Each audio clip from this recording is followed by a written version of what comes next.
Hi. Okay. There he is. Oh man, how do I love that dog? Just got off the phone. Just got back from taking Finnegan up to get his some kind of anal gland friggin' thing. Oh, eesh. I don't know what not an anal swab, but an anal retention thing. It's freaking nasty. I'm gonna have to take this guy up there too after this. And we got his horse dewormer. We got what else we get?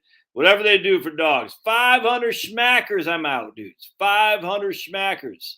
That's more than how much it costs to adopt that dog. 500 schmackers. And as I driving him there, he puked all over my back seat, all over the place, and it got into crevices I didn't even know exist in my car. And I'm like, oh, like he puked everything up this morning. And it's like in between, like the where you put your seatbelt, where you snap it in, is puke in there. There's puke in between the seats, deep down in there, in the pockets that no one knew existed until Finny puked in there. Oh boy, what a knucklehead! And he needs to lose 5 pounds as well. But he is so cute. Look at that guy. There's that guy, and then there's this guy. Anyway, so it's called Express. I don't get it. Anal gland expression. Okay, you can do yourself. Ugh, really?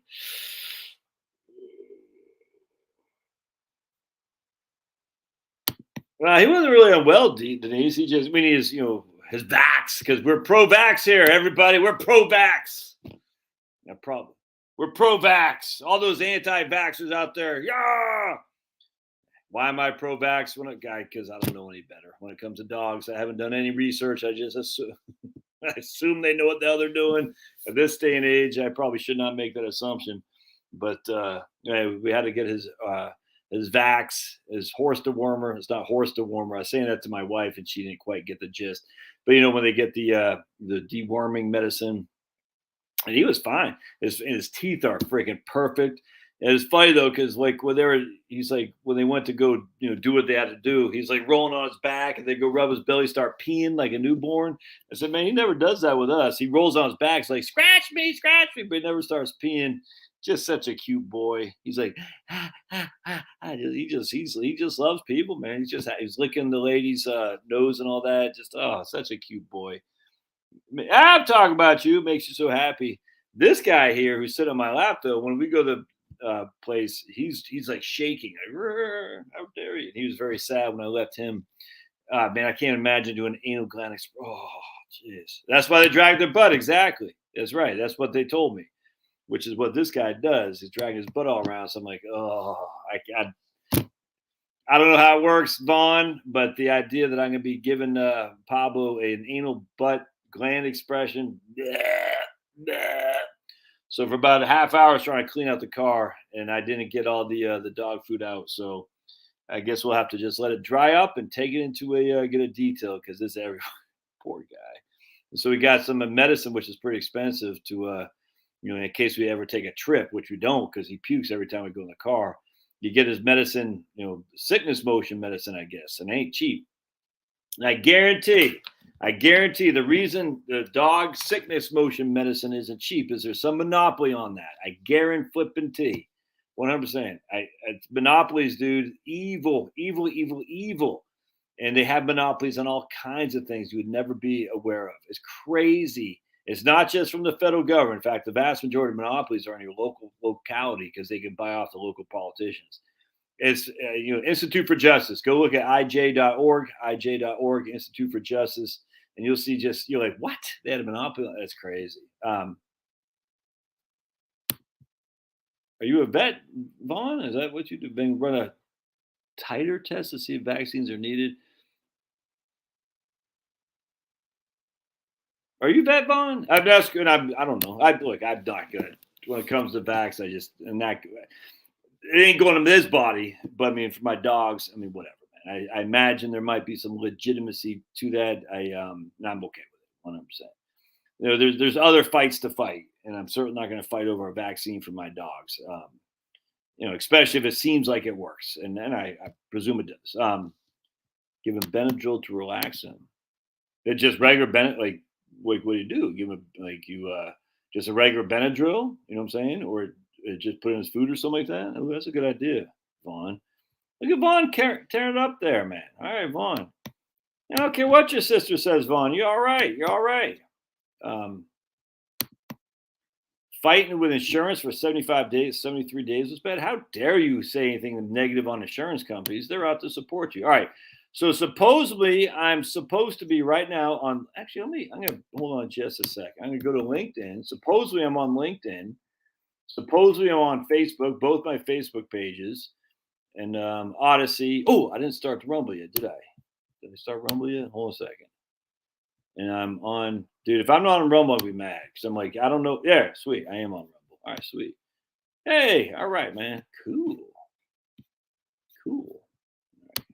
So let me go to my LinkedIn here and see. Hold on a second. Reposted your company's update. Hold on just a second, amigos. Let me go to Josh Scanlon. There's me. Recent act. Yeah, I'm not. LinkedIn's weird. It's a weird. I'm not sure how. I'm not sure how you see. Oh, hey. Hey, it looks like I am on LinkedIn. Wow, cool. I got one person on here. It's probably me. All right, sweet. Hey, look at that on LinkedIn. I don't know if they saved the videos or not. Yeah, that's cool. All right, good. I'm on LinkedIn. Supposedly on Facebook. Supposedly on Odyssey. Supposedly on Rumble. I can see Rumble here, so that's good. Hey, Jim. What's up, Jim? Actually, I think I am going to go on Twitter. I'm going to start a Twitter account. Look, I don't think Elon Musk is a savior or anything like that. Okay, good. All right, here's Carl.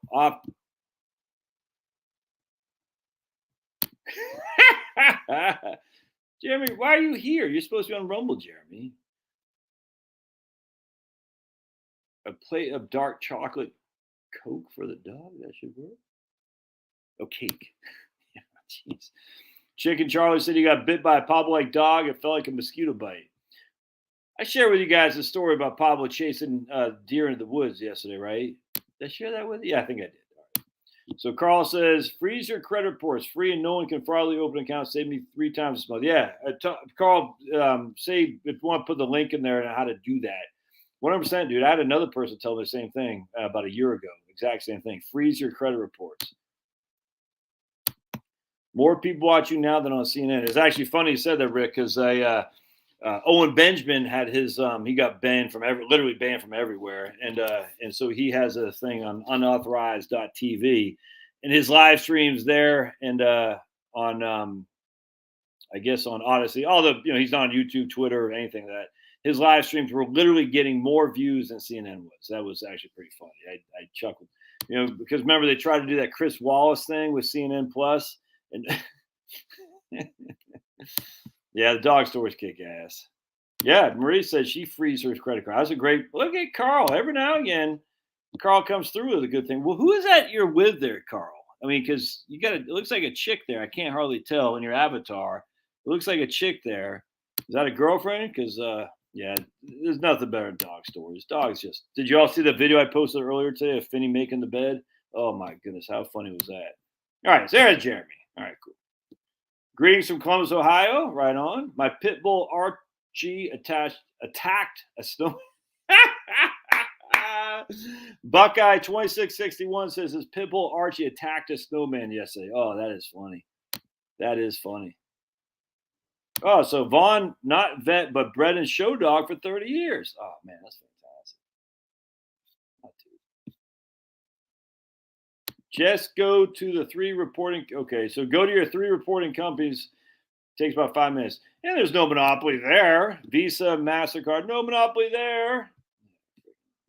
All right. So let's just see real quick. Oh, man, that is cool. I wonder if I can post a manage.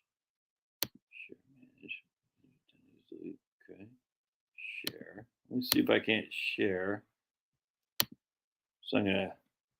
Oh, occasions. Yeah, I don't want to do that. LinkedIn is a weird place. I'm not really on that LinkedIn. I would that much. Am I on Odyssey? Let's see. All right, cool. Looks like I'm on Odyssey too. Hey, dude, this freaking crushes, man. Well, anyway, that's the point why I said I was going to go open a Twitter account. I always said I wouldn't, but now, I mean, look, I don't care about Elon Musk, but there are. I see some posts on there that are very interesting to me that I like to follow up. It says, Twitter is better on what I said. I'm not going to open an account, but then I said, well, I just paid. We're on StreamYard right now. What StreamYard does is they take this live stream, they put it on all these various places out there. It costs like $350 a year. I was paying $200 a year, and I could get 3 places. And StreamYard does it for $350. You can do like 8. And I said, well, I might as well take advantage of it. So I might as well just open a Twitter thing and just do have this live stream go there as well. And I thought, why not? You know what I'm saying? But anyway, I was following a couple of people not following, because I'm not on Twitter, but I had seen some posts on Twitter that were pretty interesting. One where Alex Berenson can freaking kiss my behind, mocking some lady who's got the shakes from something, and he's like, "This is fake. This isn't helping." And Dr. Pierre Corey said, "Alex, you freaking scumbag! This is my client. This is my patient. This is my patient. Don't say mean things. You don't know what the hell you're talking about." Alex Berenson, I tell you, I never trusted that guy that much, but he posts some good stuff. I'm not going to lie to you. But a lot of people are pissed at Alex Berenson, and rightly so. But he does post some good stuff. And I'm not on Twitter. I'm just saying. But that came across my feed, because Pierre Corey and all these people like, doesn't this violate HIPAA privileges, Dr. Corey? I just find it funny that now all of a sudden everyone's concerned about HIPAA. I'm like, whoa, okay. So if I go to my restaurant and they say I need to show them my friggin' Vax card, that's not a violation of HIPAA. The whole thing's nuts. Isn't it weird too that Mike Pence was bashing Trump for confidential documents, and all of a sudden out of nowhere Mike Pence has confidential documents, and that's another thing I saw on Twitter that I haven't seen on other things. So it's it's freaking all these guys are scumbags, dude. Rumble's having issues.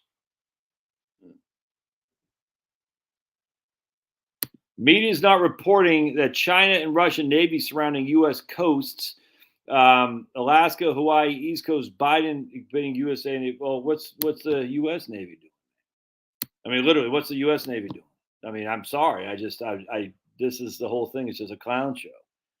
I mean, it's just the whole thing with Ukraine. It still ticks me off. If Russia were to put missiles in Cuba, I don't think we'd take too kindly to that, right? No, we would not. We'd actually do something, wouldn't we? We'd actually say, we're going to start a crisis, and we'd probably name it the Cuban Missile Crisis, because we don't want the Warsaw Pact countries on our border. I think that's what happened. That might what happen if Russia were to engage in putting missiles on our southern neighbor. Yeah, and so when we got to be careful here, because it's got to be blue and gold or blue and yellow, or else you're banned from life. Even though what happened to Zelensky's second in commands, all these guys stealing money, and where's all that money going? So they're going to tax hardworking Americans, so the boys in blue and gold, blue and yellow can get rich.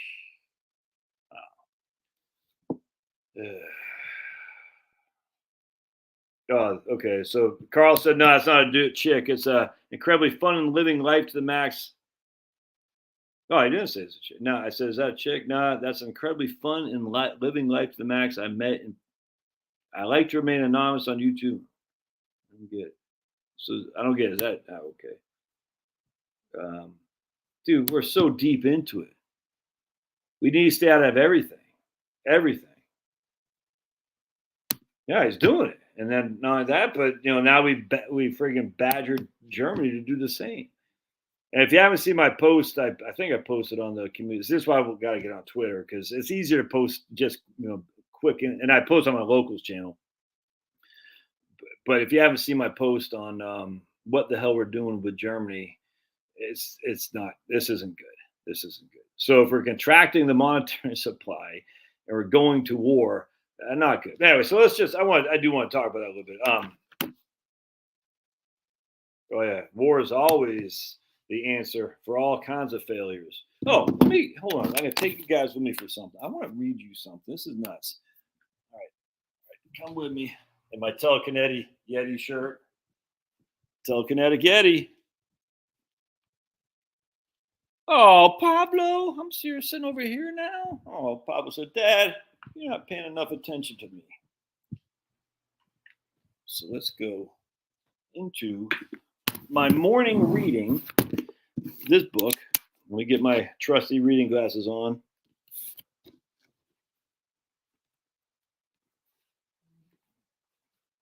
You wonder about my take?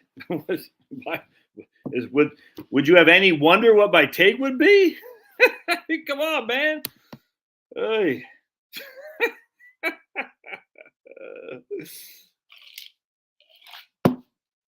They didn't call me Jenny McCarthy for many years because of my looks. Let's put it that way. You know what I'm saying? So I found this incredible. So I don't like King Solomon. I think he sucks. I'm not a big fan of Paul either, just FYI. But King Solomon, I'm not a big fan of. Spoiled brat. No other way around that. All right. So we know we had Saul, and then we had David and Solomon. And Solomon can kiss my big fat behind. Anyway, so it was interesting because I said, man, in Ecclesiastes, Solomon says, I can't find one good woman among thousands, not one, but at least I can find one good man among hundreds, whatever the hell he said. Now, I'm not going to read it here, but it's along those lines, like, there's no good women out there. And so I'm talking with Maddie and her boyfriend. We're watching the football game. And so that bothers me. You know, friggin', I don't find that divinely inspired at all. That Solomon says there's no good women out there. And then Maddie said, this is critical.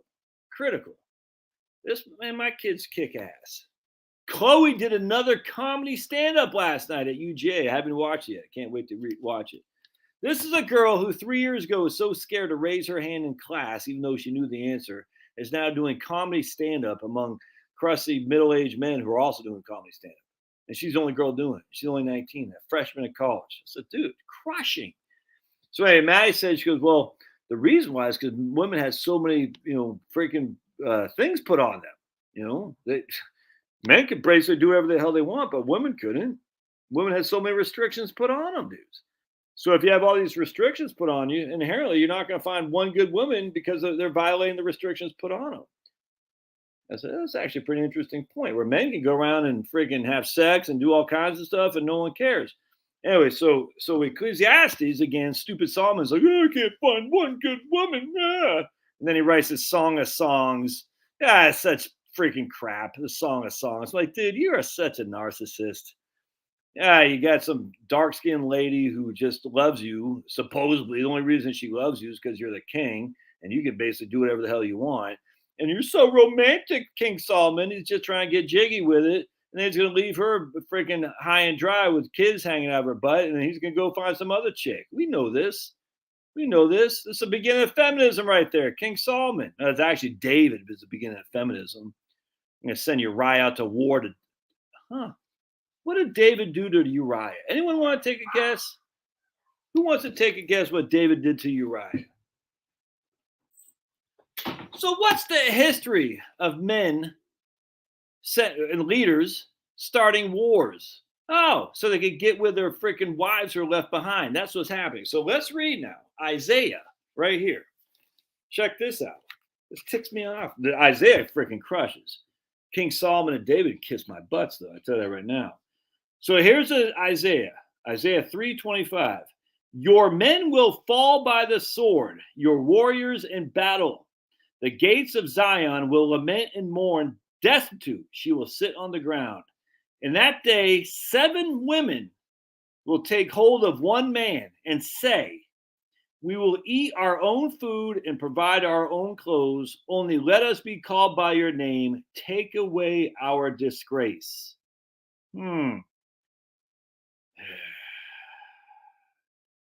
So basically, you're going to send Uriah to die, David, so you can get jiggy with his wife, and she can't say no to you. You're the freaking king, clown.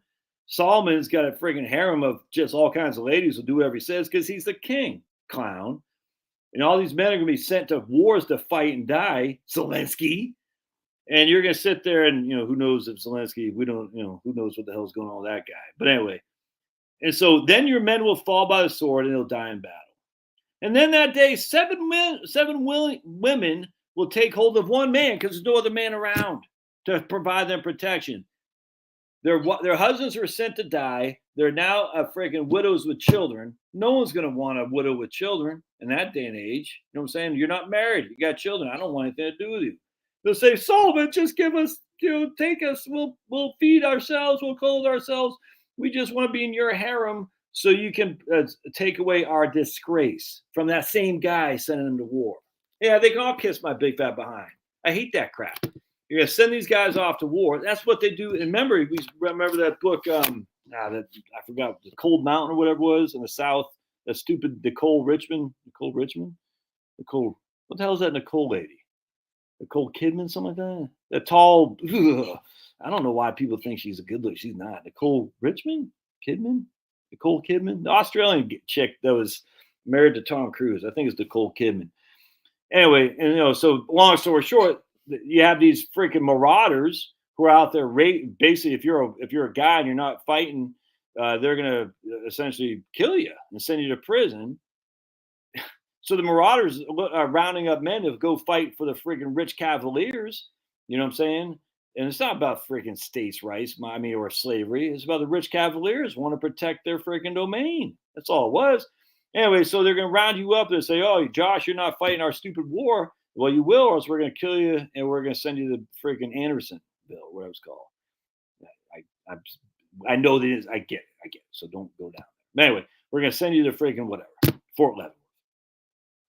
Oh, and what happens next? Oh, your wife has no one to protect her. Oh, and you're a clown, and you're on. You go, hey, Nicole Kidman, whatever. Nicole Kidman. Hey, you want protection, don't you? You better take me into your home. Well, I'm not looking for a man because my husband's at war. Exactly. Your husband's going to die at war. I'm the last man standing.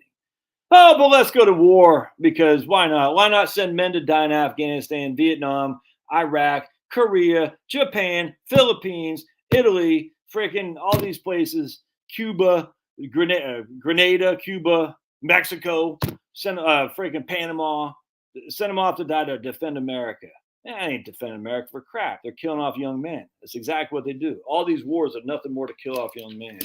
So it's freaking despicable. And the good book right here, Isaiah says it right there. You're going to want to be, polygamy. Yeah, it works great if you're a man. You get all these chicks to choose from. A woman's like, dude, I just want to be in a man's harem because I need protection. And yet, no wonder why Solomon couldn't find one good woman because they're all dude in his harem. The cold kid.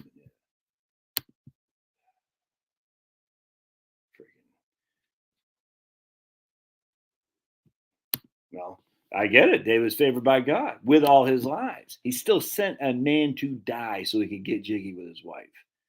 Unacceptable behavior. Now, God forgives. That's God's God. Hell, who are we to say David is wrong and I'm right? You see what I'm saying? That's a benefit about the glory of God. God forgives. We know that. Doesn't mean you can sit there and start freaking getting jiggy with everybody's wife and send them off to war all the time. It's up to God who he forgives. I'm not God.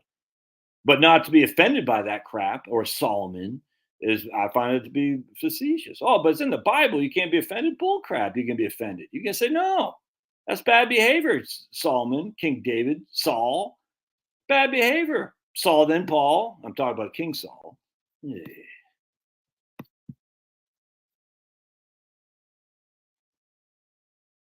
Well, you just got here, Denise, man. Yeah, U.S. business is war, 100%, man. Killing is our business, and business is good. Did you hear what Zelensky said? He's thanked Goldman Sachs, BlackRock, and some other clown show for investing in Ukraine because you can make profits in investing in Ukraine. Business is good in Ukraine. The defense, the war machine is a good investment. I find that so offensive.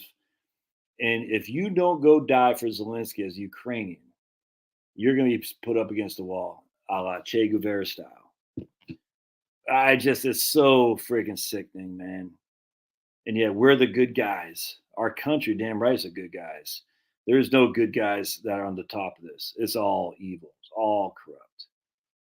I can't believe it. It's like, dude, and people like, thank you for your service. Like, dude, if I knew what I knew now, I would never join up the military ever.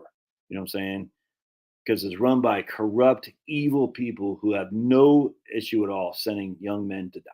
And men, 7 women died in Vietnam. I'm not saying women, it's men. They always sent the young men off to leave a unstable society, a single woman with children, most likely, who just need help at all costs. It's a freaking sickening, disgusting regime. You can't have a war regime, and that's what we are. We're a war regime. That's where the money's made. Oh, you hate America? No, I love America, 100%. Whoever the hell is running the show ain't America, though. That's evil. I wonder if it's actually all out of Switzerland. I started thinking about this the other day because I think Davos is in Switzerland, right? I think, yeah, 100%. Solomon, right there, dude. King Solomon became so unrighteous he wasn't looking in the right place for a good woman. Hang out the bars too much. He even need to hang out the bars because he was saying, "Come to my harem, come to my harem." What he's saying here, Ecclesiastes, he had thousands of wives, something like that. Or not even wives. It's just the whole thing's a clown show. It's just like freaking men who got too much money. They're like these clowns from Antifa coming down to Atlanta, all rich, spoiled white kids. They got too good, man. They got too good, so they got to look for a cause because they're all spoiled brats. And let me just go Rumble here real quick. They're all spoiled brats. And they got nothing to do with their time, so they're gonna come down here and be the white saviors of the blacks in the Fulton, no, not Fulton County, DeKalb County, and the city of Atlanta. It's no different. It's all the same thing.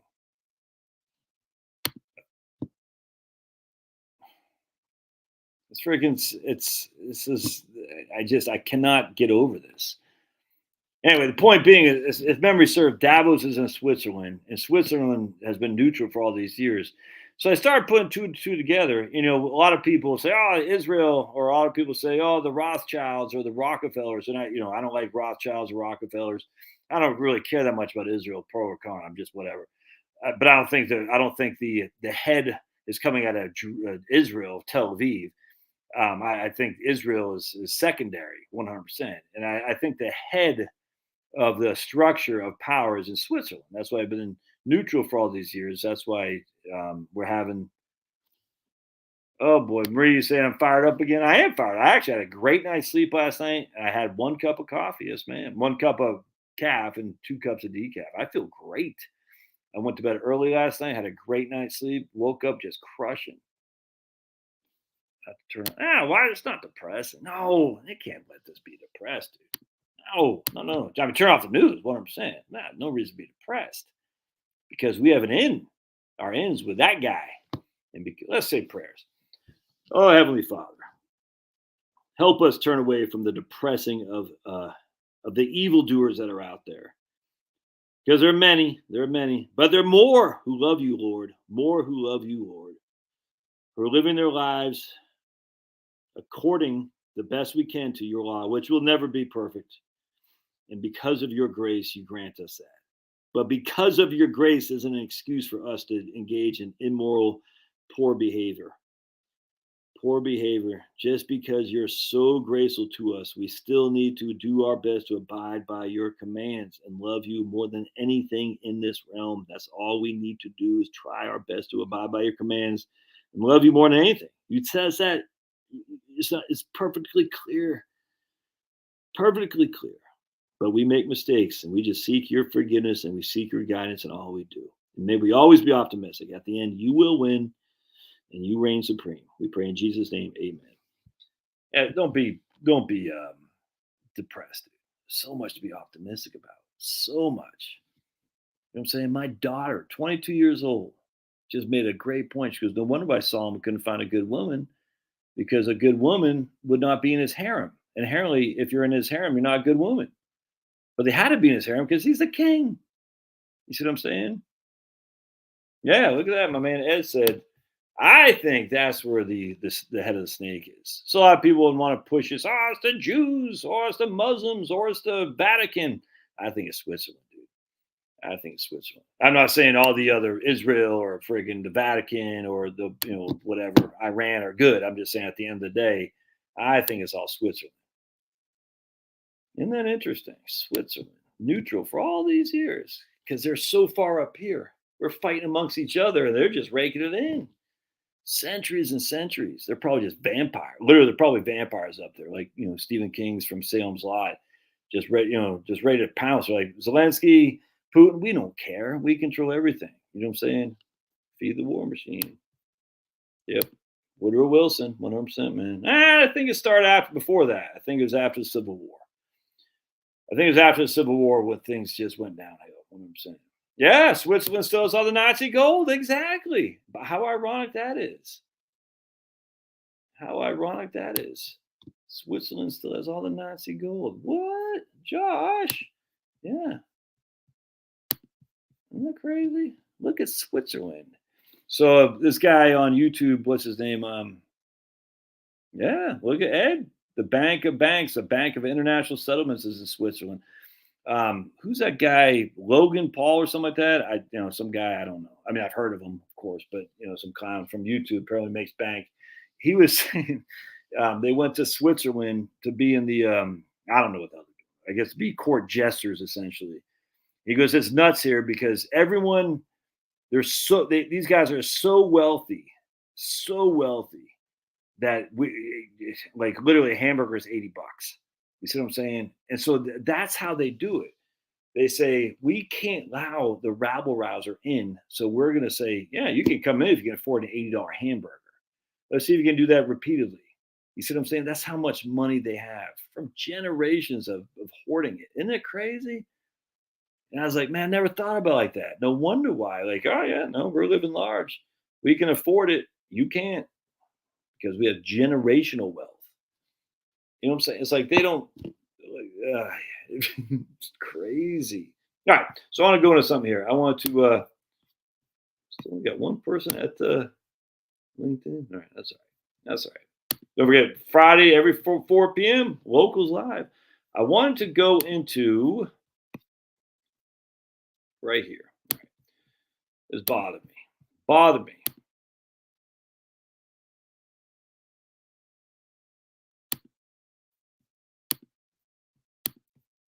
So, was it this article right here? Can y'all see this?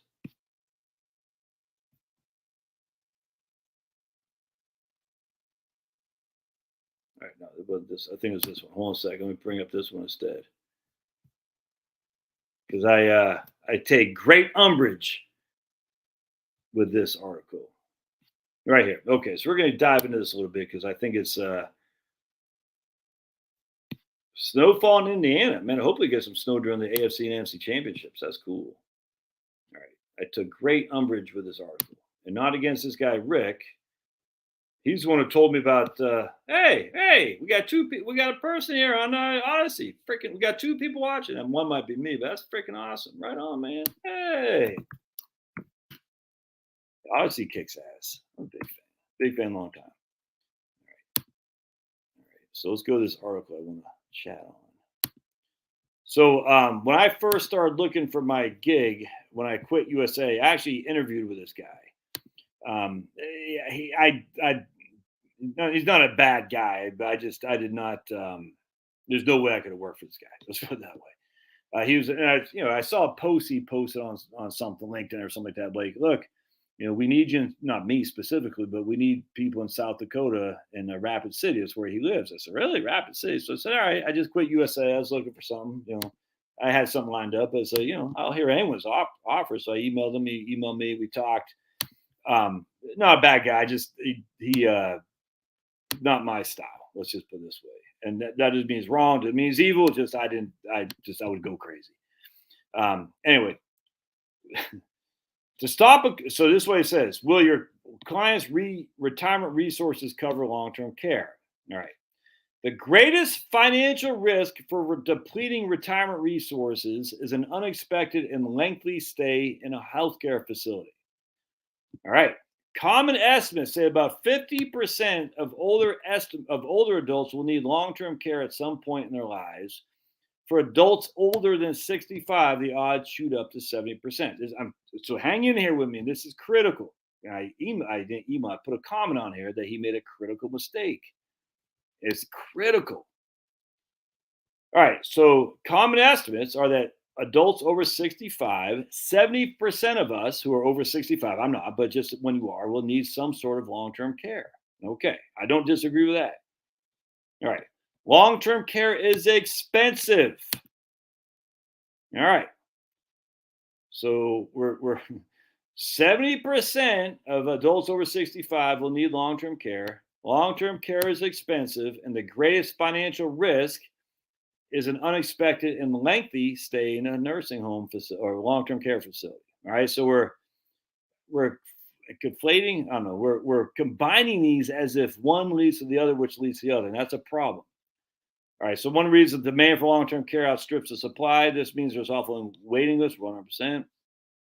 Not surprising. A question I often hear is, what do you think about long-term care insurance? And he says, if you have a net worth of over $3 million, you can probably afford to spend down your retirement nest egg to cover your long-term care. Huh? What? A, where'd that number come from? B, how many people have over $3 million? No, not very many. But since the care is not affordable for most Americans, I think that's a risk that many need to insure against. All right. And so we're going to give us a right here, the collapse of the long-term care insurance industry. Fewer than 1 in 30 Americans, only about 70% of those over 50 own a long-term care insurance policies. Why do so few own one? Because it's expensive. All right. So whatever. Given that the cost, there's little wonder why only 70% of Americans over 50 have a long-term care insurance insurance, even though 70% of those will need long-term care. All right, so are you guys are you understanding? Yeah, Liberty, all right, man. Hey, dude, I'm bashing you the other day. I even said on my video I did, bashing you in a fun way, a loving way, brother, man. I don't care what they say about Liberty. He's all right. But I said in a video, I said, yeah, Liberty 1776 and John Scott. He's never on the live stream that I'm aware of, but he's always bashing me on the community tab. That's cool. Look, it's fine. When he starts saying I'm stupid, and Liberty never said that. But if people say, yeah, you idiot, yeah, it's like, okay, then ban. Anyway, so did you all? I want to read this again. It's critical.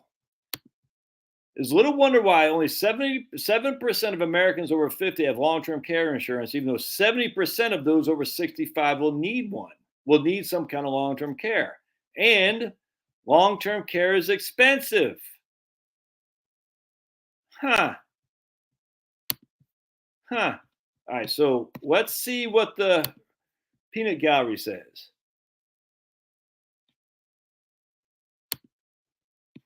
The peanut gallery would say that's implying that because I will need a long-term care, I can have an expensive need of a long-term care. So our logic is, let me get my trusty thing out here, is faulty logic. And financial advisors do this all the time, and it drives me up the wall. All right, so we have A. Oops.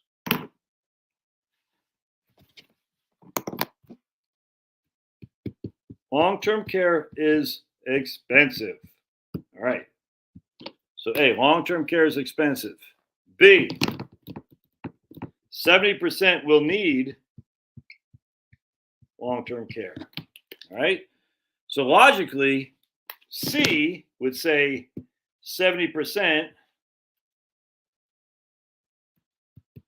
will pay expensive for something expensive. Hope this makes sense. Nah, I know you never. Not you, man. Not you. I know. That's cool. I probably badmouth you more than you badmouth me. Long-term care is expensive. A, that's one declaration. B, 70% will need long-term care. C, thus 70% will pay expensive. It'll be expensive for 70%. The problem with that reasoning is there's no evidence to back that up. The evidence is there's no evidence to say A plus B equals C. We don't have that in real world scenarios. We don't. In the real world. Because the vast majority of people who need long-term care, long-term services and support, LTSS, don't pay anywhere near 6 figures out of pocket. Nowhere close. Nowhere close. So yes, long-term care in a facility, a long, dragged-out assisted living nursing home facility is expensive. But long-term care is not that only. Long-term care is having someone do some shopping for you. Long-term care is having 6 months where you need someone to freaking change your diaper, be your daughter. Long-term care is having someone, fix food for you. 70% of people will have some sort of need for that kind of long-term care. 70% of the people are not going to pay expensive needs for the services for that long-term care. There's no evidence at all. It's completely fabrication to say long-term care is expensive. In long-term care, you need long-term care. Thus, you're going to pay a significant expense for long-term care. That's if you go into a nursing home with a significant cost. The vast majority of people don't do that. There are long-term care, which are short-term and temporary. I hate conflating. I don't know if that's the right word. I hate that because it makes everyone say, oh my goodness, I have no fees or I have huge fees. 30% have no long-term care needs at all. Thus, they have no expenses for it. 70% have long-term care needs. Then we're going to say long-term care is expensive. Thus, that 70% will pay for an expensive thing. It's simply not true. It's not true. Lots of people don't have long-term care. It's called LTSS, long-term services support, and they don't pay hardly anything. And if you don't believe me, then you need to buy my book. But you can read now. Let's see the comment I share with them because I gave them lots of. I haven't looked at the comments on this yet, but I gave lots of comments on this, lots of resources on this. I mean, it's just so many. I just want to see before I open it up. All right, so I'm going to share with you my comment. This bothers me to know. I don't know why it bothers me so, but it really does because I think it's keeping people from living their best life. So here's what I said. Rick makes a fundamental mistake that it seems everyone in our business does. He states, common estimates say that about 50% of older Americans will need long-term care at some point. For adults over 65, the odds shoot up to 70%. B, long-term care is expensive. Therefore, his logic would reasonably lead one to believe 70% of retirees will have an expensive long-term care need. Just like with retirees spending increasing each and every year with inflation, the evidence is not there to support such a conclusion. We can start with the Center for Retirement Research, and I've already done videos on this. So I'm not going to bore you here. Right here, estimating retiree healthcare costs, and we can go to this article, spouse and nursing home raises poverty risk, right? And then we say, oh, Susan Rottweiler and Michael Hurd, those guys crush. Then we can go from EBRI, cumulative out-of-pocket care after expense at the age of 70. This is my man Sadipo Banerjee, has been at T. Rowe Price for a few years and has written awesome research everyone should follow. Joshua Deitch, a former colleague of Sadipo, has done the same thing. Point being is that long-term care fear is way overstated. There are about 15 to 20% of the population who pay more than 6 figures for care, and they skew the numbers for the averages. The vast majority don't come anywhere near that kind of spending. I have lots of issues with the Center for Retirement Research, but even they show that self-insuring is well within the wheelhouse for many retirees, especially if the alternative is to pay thousands of years in premiums for a policy that many won't even use. Lastly, both my wife and I have long-term care policies through the Knights of Columbus. We purchased them in 2012 when I was 42 and she was 38. The risk of one of us needing long-term care services and support when we had 4 young ones and a big fat mortgage made the premiums worth it. When we are empty nesters and are debt-free, hopefully in the next 5 years, we'll drop these policies. The premiums keep increasing astronomically and the benefit of the risk protection is declining. And at some point, I'll go back and read the comments. So I'm not going to do that here to my thing. The point being is, if this is what's holding you back from retirement because you're like, oh my goodness, and I know a lot of you are. It's crazy to me. I used to think the same thing. Then about 2005 or 6, before the Journal for Financial Planning allowed racists to post, And I say racist is people posting about the need for critical race theory in financial planning, and then I drop them like a ton of bricks because CRT is nothing but Marxist ideology. It's literally liberation theory from the Jesuits, critical race theory. It's all the same thing. It's just Marxism. Uh, liberation theory is Marxism with a Catholic collar here. CRT is racism with essentially we're going to be whatever it is. It's freaking idiotic. Get that CRT out of here. You know what I'm saying? It's freaking racist.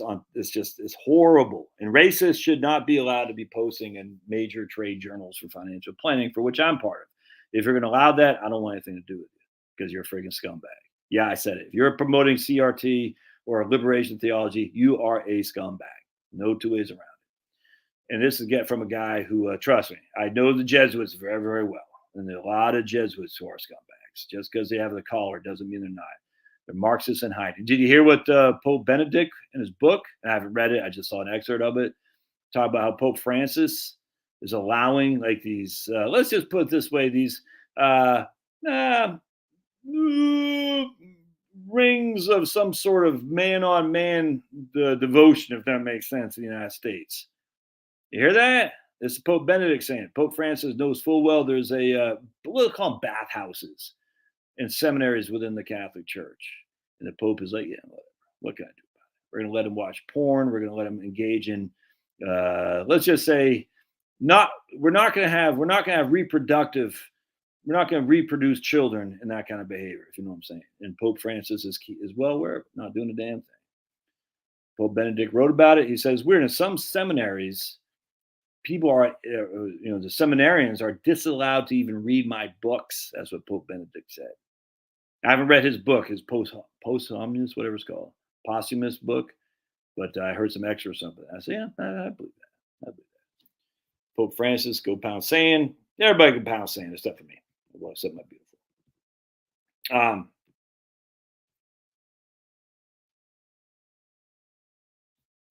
All right, so what was I saying there? So the point being is all these guys are like, oh my goodness, I can't retire because I'm going to need this long-term care. And you're like, dude,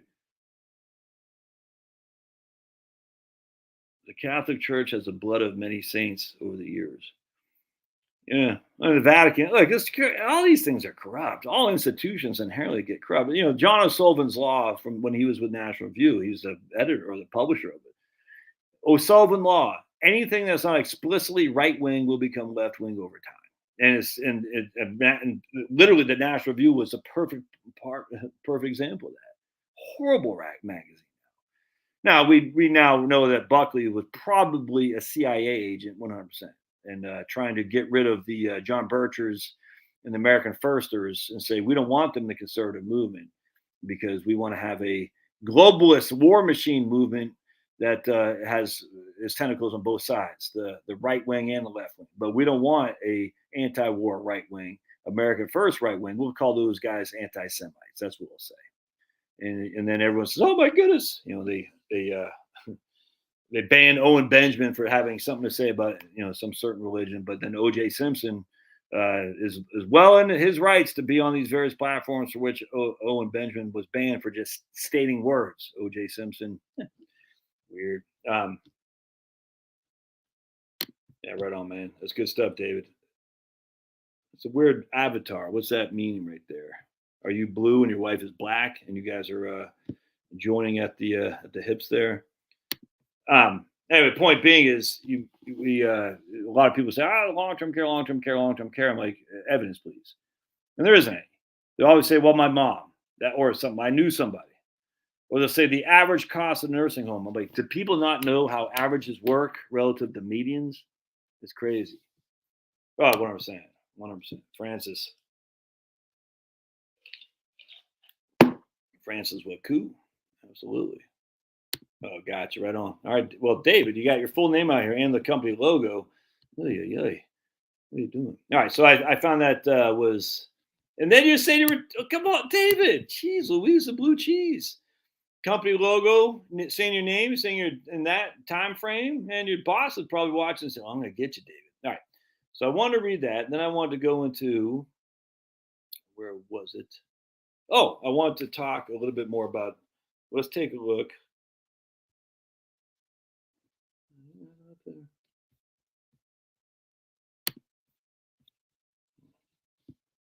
Interesting. All right. So I just want to show you guys something. Again, I've been harping, whatever it is, for months and months and months. You're not going to have. Oops. Jeez. Am I not on here anymore? I'm not wrong. There we go. You're not. That's a 10-year Treasury. See where it says 3.465. That's a 10-year Treasury yield. You can lock in a 10-year Treasury right now and get 3.65 or 3.465 on your money. So if you put $100,000 in a 10-year Treasury, it would give you $3,400 a month, a year. All right, so now we look at the 30-year Treasuries.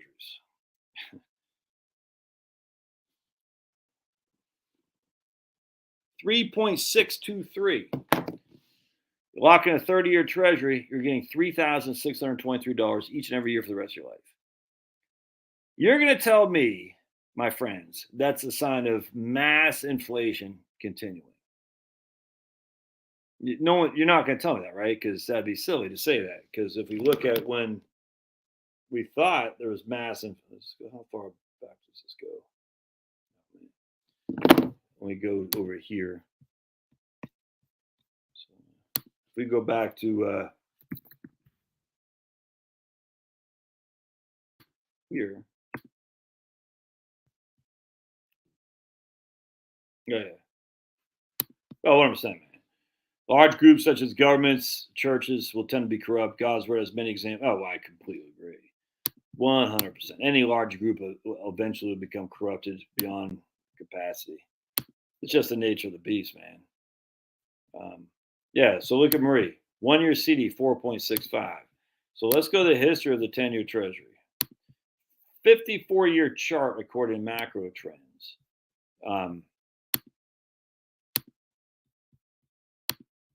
Look, I think about this all the time for my own portfolio. I'm not going to lie to you. All right, so there we go. You all can see that, right? Yes. All right. So here, I mean, this is the inflationary times right there from mid 70s to mid 80s, right there. All right. I mean, look at that.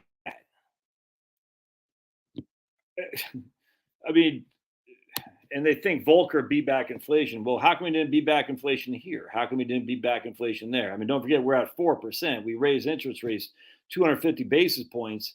Two and a half times, not percentage, 2.5 times. And yet, right here in 1979, we had to beat back inflation.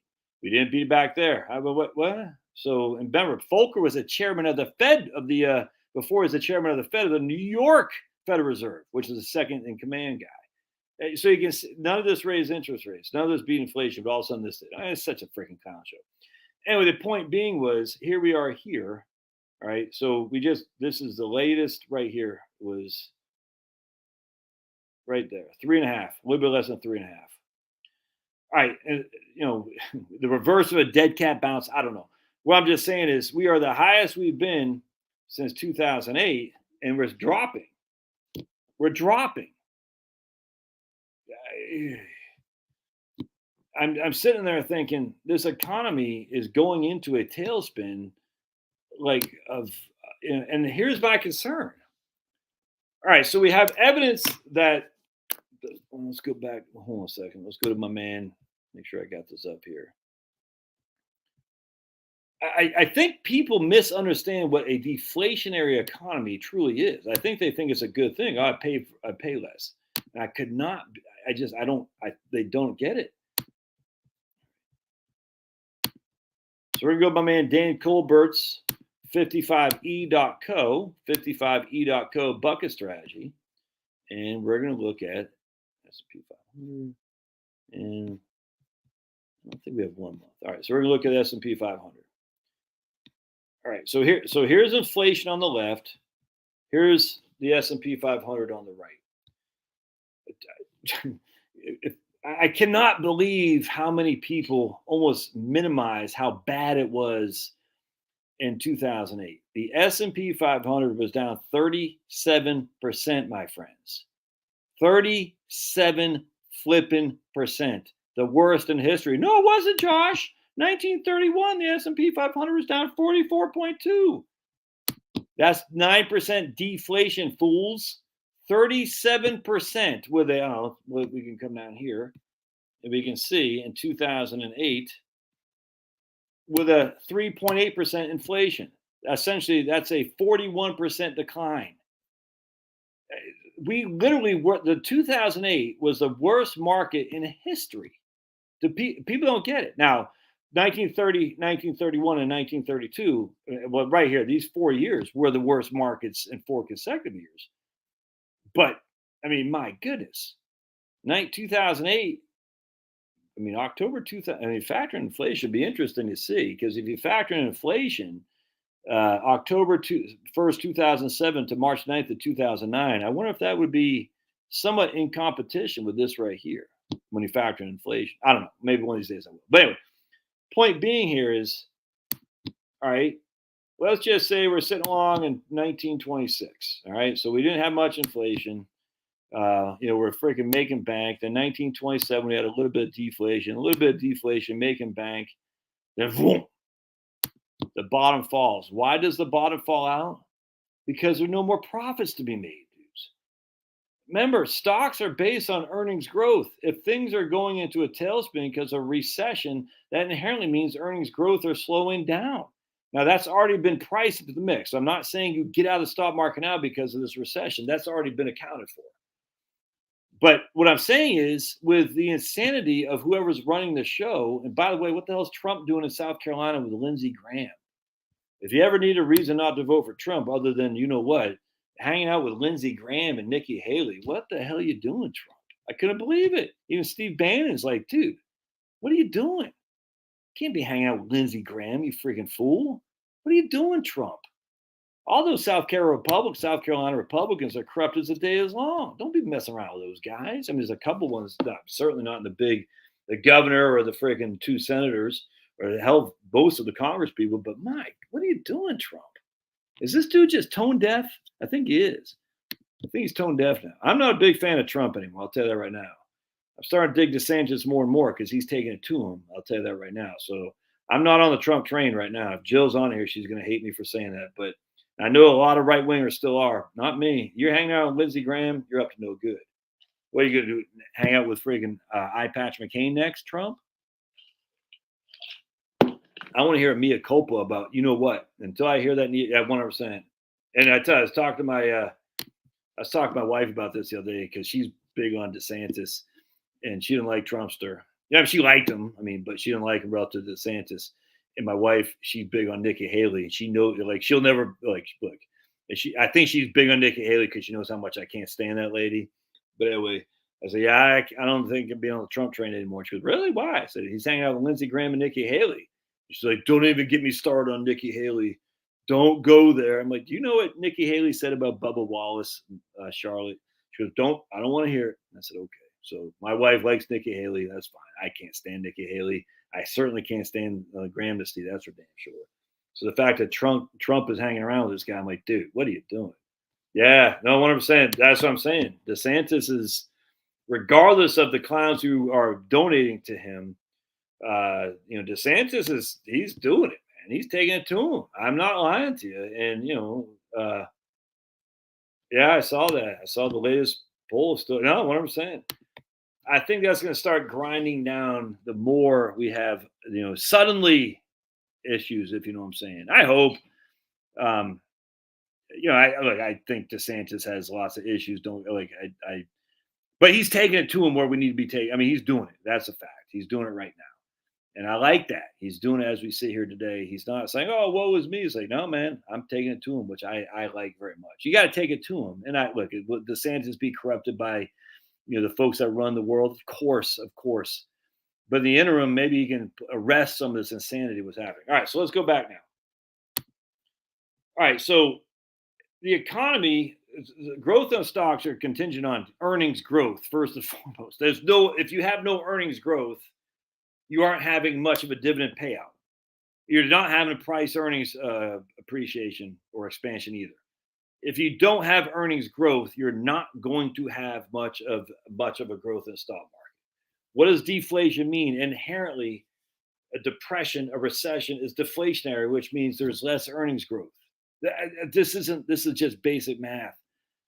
This isn't plagiarism, Einstein theory, with stupid relativity. This is just basic stuff. I need the earnings to grow. How do I get the earnings to grow? I'm not growing my earnings in a deflationary depression of society. I'm not. Now, we know what caused, as I read in my video yesterday, this right here, according to Milton Friedman. All right. Milton Friedman said this. Now, you can't blame FDR. A lot of people say, well, FDR, the National Recovery Act, the AAA, and all that, NRA. No. Milton Friedman had nothing to do with any of this here. I'm not Milton Friedman. What's his name? FDR had nothing to do with this. Can't blame FDR. I don't like FDR either, but we cannot blame FDR on that. All right, so we need growth. We need earnings growth. And how do you not get earnings growth if you contract the monetary supply? That could hurt earnings growth. I grant you. I'm not denying that. I don't say contraction of the monetary supply is what led to deflation or a depression. I will see if that's true. Then now we're contracting the monetary supply right now. That will lead not to a recession, but an absolute depression if Milton Friedman was right.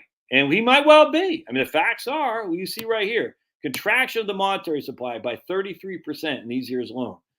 That coordinated with massive losses in the stock market, massive depression. Now, does A lead to B? I don't know. I actually think it's energy prices, but back then it was different because no one really had that much electricity. Never mind to begin with.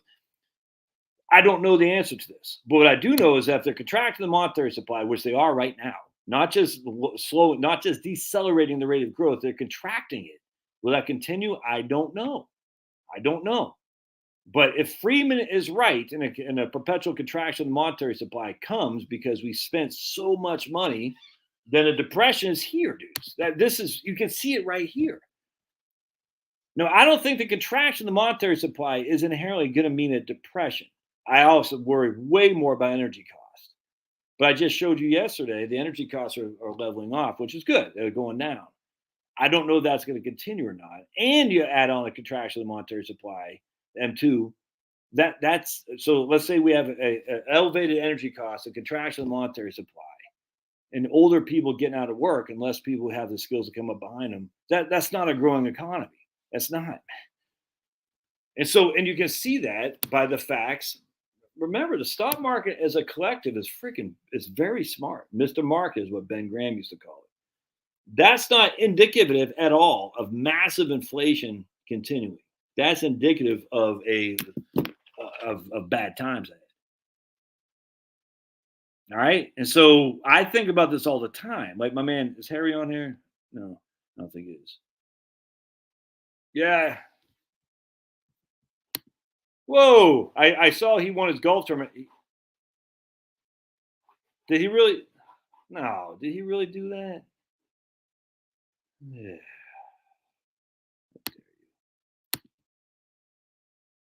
Did he really do that? I heard the thing with Diamond and Silk, and I was like, that bothered me too. I saw the thing, Joe. I just saw. I watched the Steve Deace show on Rumble, and I like Steve Deace, and that guy gets it. Anyway, and he was commenting on stupid Joe Scarborough and what's that clown Mika, but he goes, but let's look into this, and they were kind of right. Trump was not, like Steve Deace says, two things I don't want anyone saying at my ceremony is: one, I got other places to be, and two, I hardly even knew him. Yeah, but the problem with these cash accounts. So is Harry on? Harry, where the hell are you? Freaking Harry retires around his grandkids. And now he thinks he doesn't have to hang out with your old buddy Josh. That's just wrong. Anyway, so this is what I think about. I'm 52, man. You know what I'm saying? I mean, how much longer does YouTube pay me? I don't know. But if I could get by on locking in, let's say, 4 to 5% for 5 years, I don't think I'm going to do it. I don't think I'm going to do it because I'm still only 52. And I still believe in dividend growth. But like the video I did earlier today, what Chris Barfield talked about, the guy from the TSP, he's getting now roughly 4% on $2.6 million. Now, I don't have $2.6 million. I don't even have 2.6 freaking wooden nickels to rub together. But if you can get by on locking in, I just think about this. It doesn't mean you should do it. You need to take thoughts on yourself. I just think if you can get a 5% certificate, a 5% annuity, and just hang tight to see how the next 5 years shakes out. And I'm literally thinking about this myself, mind you. Literally, for me, your old buddy Josh. I'm only 52. I'm thinking, man, if I could just lock that in, 5% guaranteed, wake up 5 years from now and see if the contraction happened, and see what happened with the war, see what happened. I just, if you don't need to risk it, why risk it is where I'm going with this. And so Harry, the reason I keep calling Harry is because Harry had he put in 2020, he put everything into a fixed income annuity.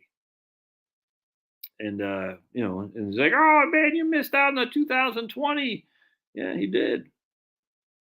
But he didn't. He also missed out on 2022. You know what I'm saying? So he missed out on some growth, but he's like, dude, I'm getting more income every month I could possibly need to spend with no risk. All right, so where did my other thing go? I guess it didn't show up. I wanted to show you guys something else there too.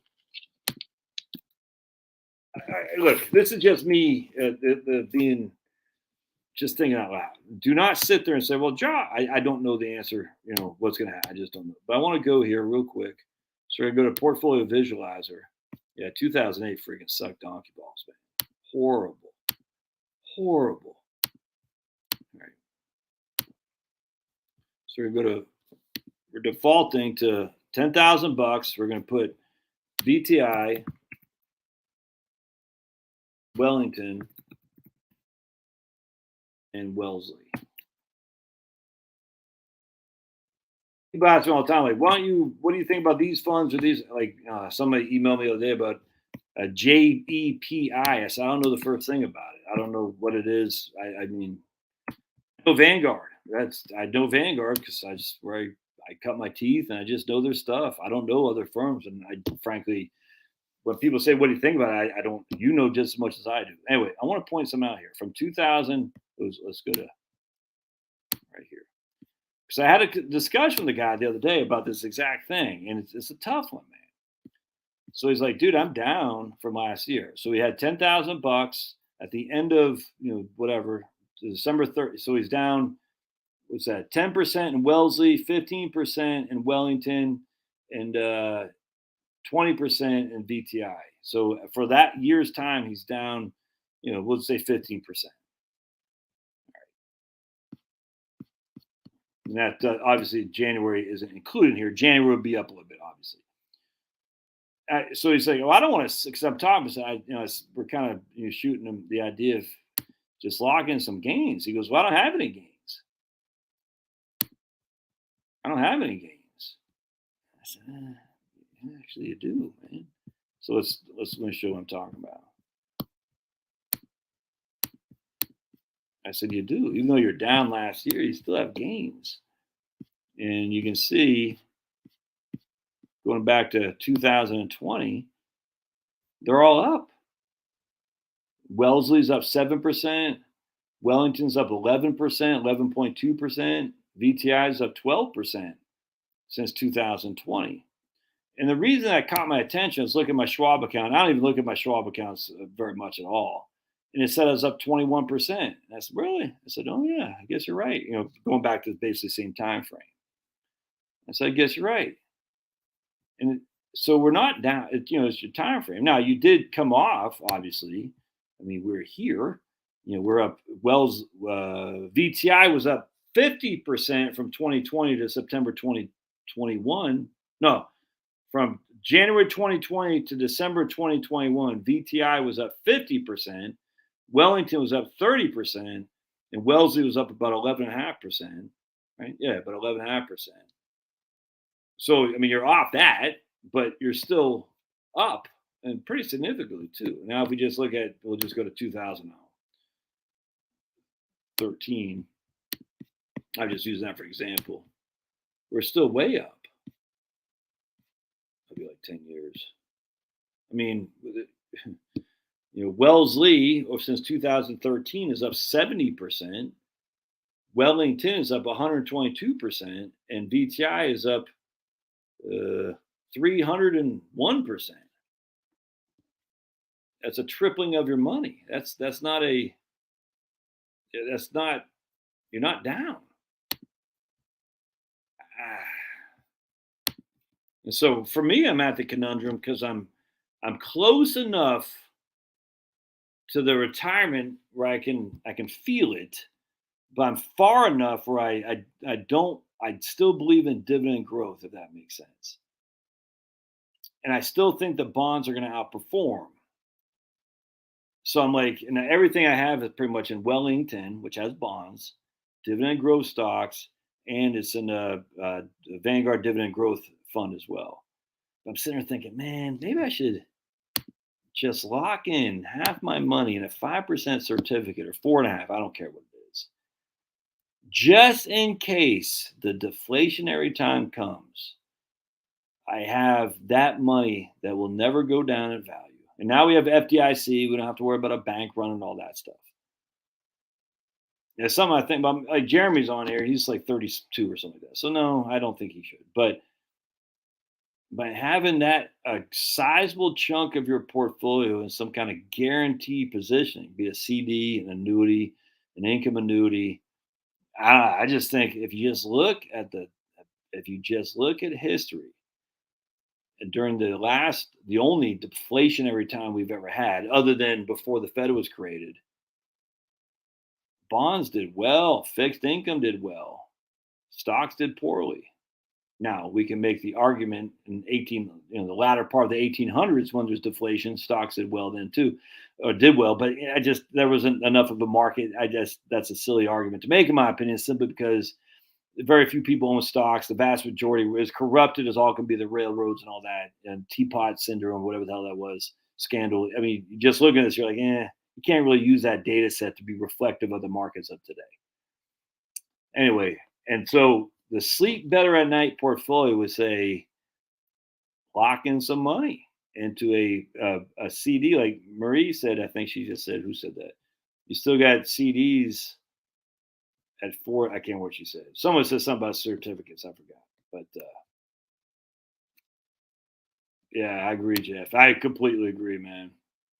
I don't like the personality of DeSantis. Seems like my only thing with DeSantis is that Rush knew DeSantis personally before DeSantis was governor, and maybe DeSantis was sweating Rush Limbaugh. I have a feeling that Rush Limbaugh would be able to see who's kissing his butt and who's not. You know what I'm saying? And Rush was very big on DeSantis well before he was governor. He was big on DeSantis and Paxton, whatever his name is, in Texas. And Rush was a pretty good judge of the character and a pretty good judge. He's kind of Trumpish. I think Trump not judge of character. I think Trump can see where the ball is going. Generally speaking, I don't think he's seen that anymore. I just think I think he's reading his old headlines now of he's such a brilliant guy. I was holding AT&T for their dividend this morning for a nice profit on gain. Okay. How about 400,000 lock? Yes, that's what I'm saying, dude. It'd be tough to beat that. I mean, look, I don't know, Rick. That's kind of my thinking exactly. I don't have that kind of scratch, but my thinking exactly is like take 40%, just lock it in a fixed. You know what I'm saying? And then the rest of the S&P 500. But my thing is, though, I still think the bonds have a lot of room to grow. I do. And if you just look, that's my counter to the fixed income thing. Literally, fixed income means it's literally fixed. Is if you look historically at the bond market after a bad year, it just takes off like a friggin' fake NASA astronaut flying.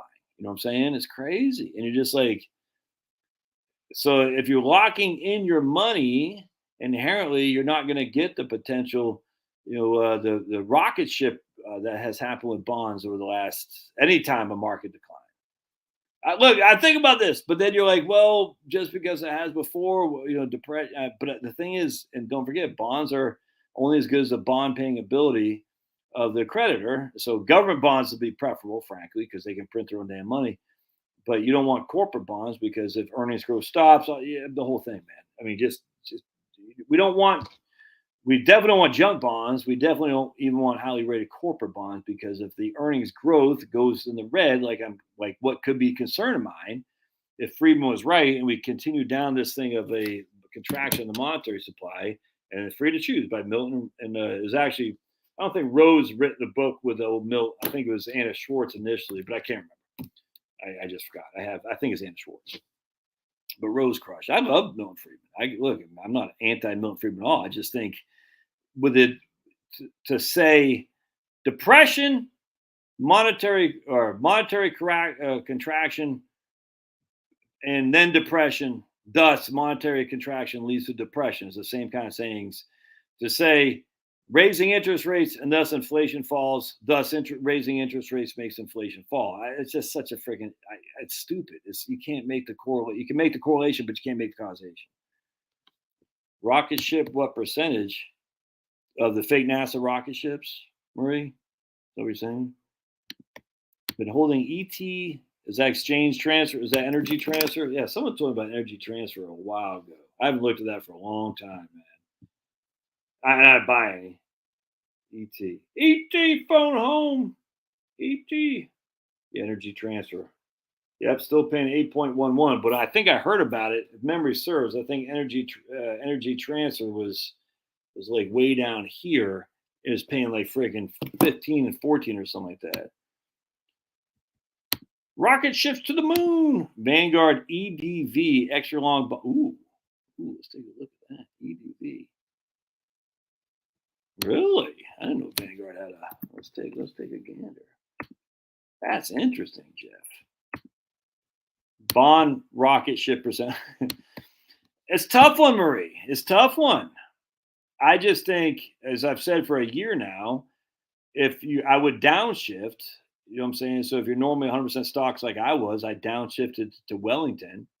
If you're in Wellington, you downshift into Wellesley. And if you're in Wellesley, you downshift into CDs. I think that makes sense to me. Downshift. So my question now is, do I downshift again?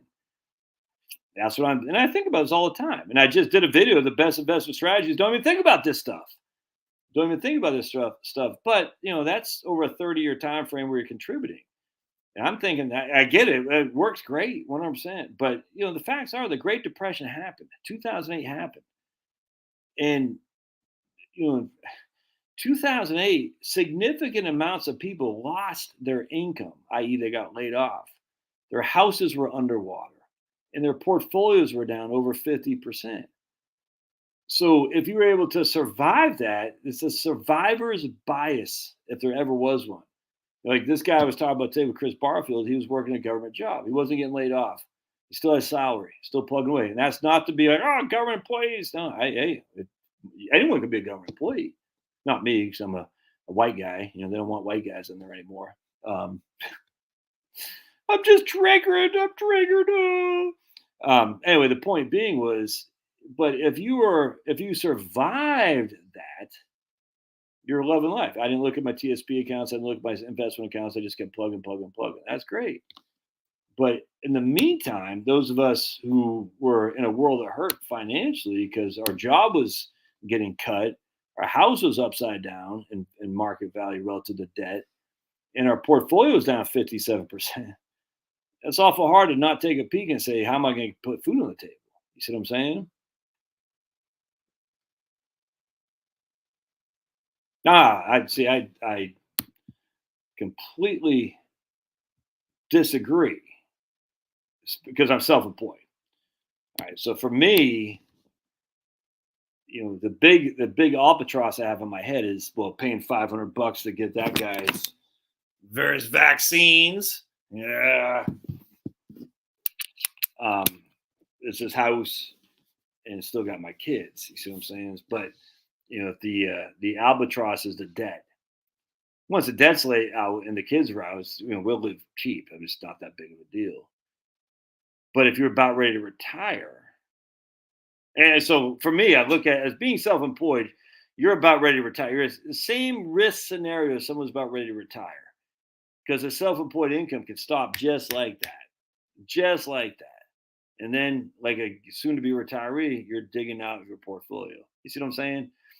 So if I'm ready to retire, I'm like, dude, I don't want a 2008 scenario. I don't want a 1930 and 31 scenario. I'm going to lock these puppies in. Like someone emailed me the other day. I forgot who it was. He said, yeah, better be down from inflation than down from inflation and $200,000 on his portfolio. I could not agree more. If you're still,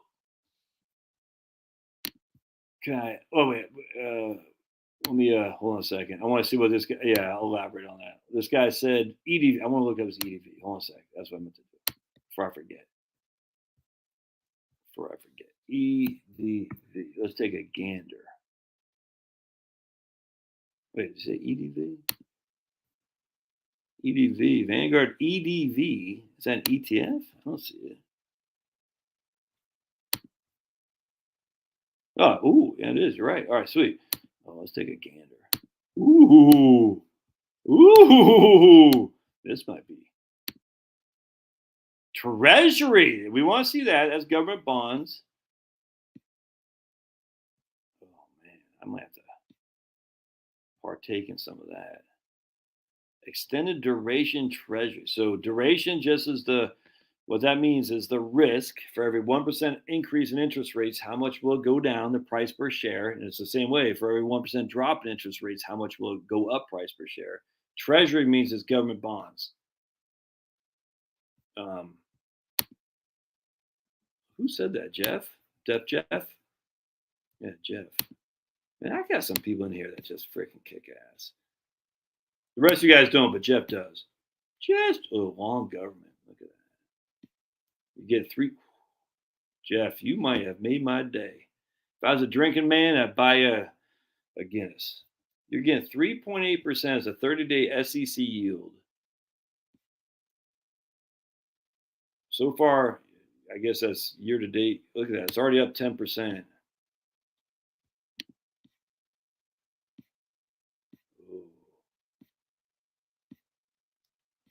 It shows what the duration is. Like I mean, literally, because I don't think interest rates are going up. And so if you don't think interest rates are going up, you don't really care about the duration in terms of downside risk.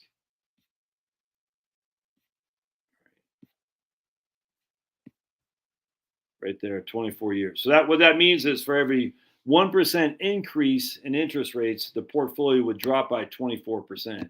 For every 1% decrease in interest rates, the portfolio would go up by 24%. All right, so let's take a look on this relative to portfolio visualizer. I want that. That's that. Ooh, I like that a lot, man. I might have to partake in some EDV. Ooh, that looks very interesting to me. All right, so this goes back to 2007. Yeah, I got skunked right there. Ooh, I like that.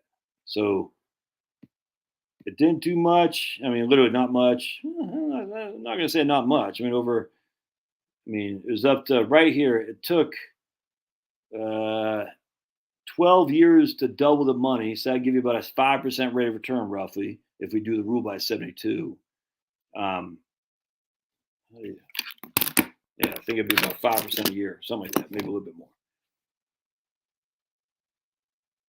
And then it got crunched here. And then it just got destroyed. 22,000 down to, it's down 50%, dude. Off its, oh, are you kidding me? It's down 50 flipping percent off its high.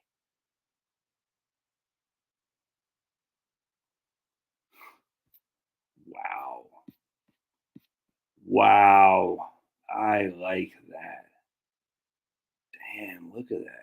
Y'all seeing that, right? Am I sharing this? Ooh.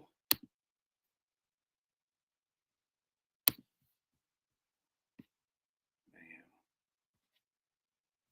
2022 down 40%. Oh, that makes my heart just go fluttering. I'd marry EDV if I wasn't already taken by my wife. Let's see what should be all long-term government bonds and long-term treasuries right there.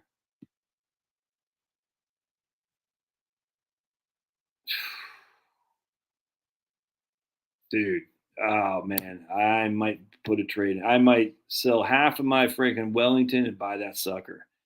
That man, I tell you what. Now that could be a bad bet, and the reason, and it's not a bet. I'd actually consider this an investment. The reason for this, 1 second, is because I could be wrong. I could be wrong. The rates could go up. All right, so the rates could go back up, and we're down. I just don't see it, man. We could, I mean, literally. So the risk is, all right, Josh, you're down 50% from his high, and that sucks. But that doesn't mean you can't go down another 50%. Okay, so that would mean the rates would have to go from the rates would have to go up from where they are right now at 3.5 for long-term treasuries, just for simplicity. The rates would have to go up to 7 to 10.5%. The rates would have to double and double again. That's not happening. I mean, it could. I grant you anything could happen. All right, let me just get my head on this. All right, so if we are down, all right, so here, check this out. If we are down 50%, is Rumble still not working? Yeah. Oh, well, I'm not a polygamist, I'm not a polygamist, Annette. I can only marry so many things at one time. You can't convert an inherited IRA into a Roth. Actually, I forgot. I'm almost positive you can't convert an inherited IRA to a Roth.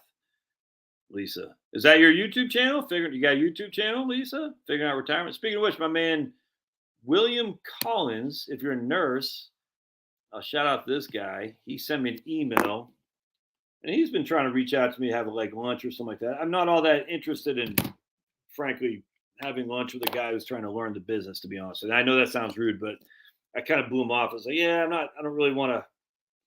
I'm not all interested in having lunch with a guy who's trying to get into the business. That doesn't make me all that excitable. But he sent me an email, William Collins, and he is. Let me see if I can't find this. I know I'm going to keep me on track, people, please, because I'm going to lose this here in just a second. Now, I want to get back to what I was doing with my whiteboard here, but I just want to hold on just a second. All right. Go to history. And this guy right here. All right, so it's the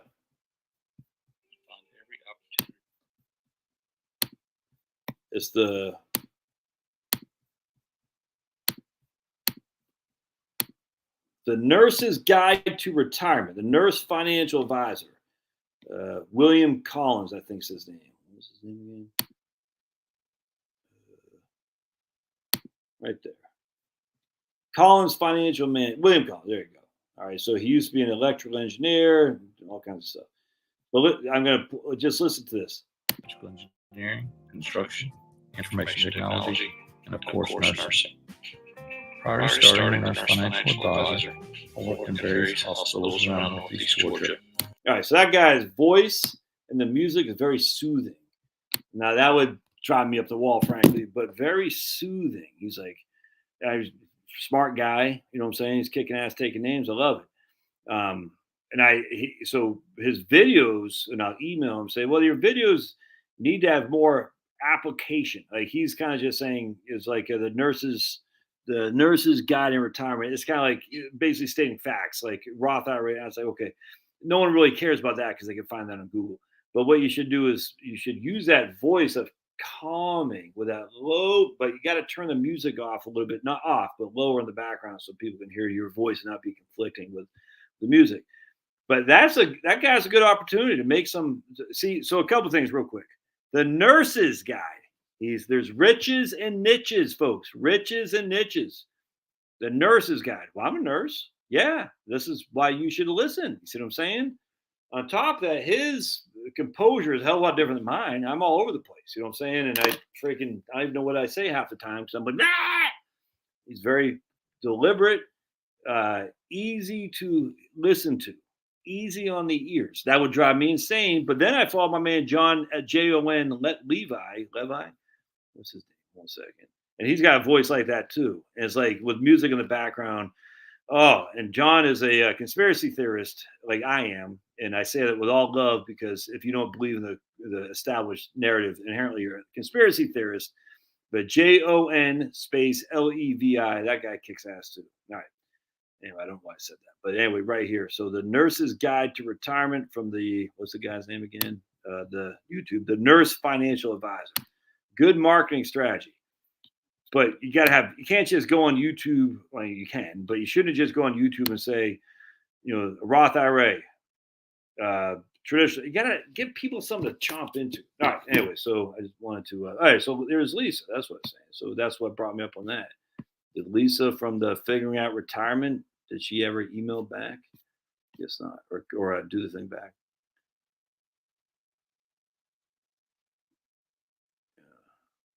All right. So, now I'm going for the friggin' Bungles, dude. Gotta go for the Bungles.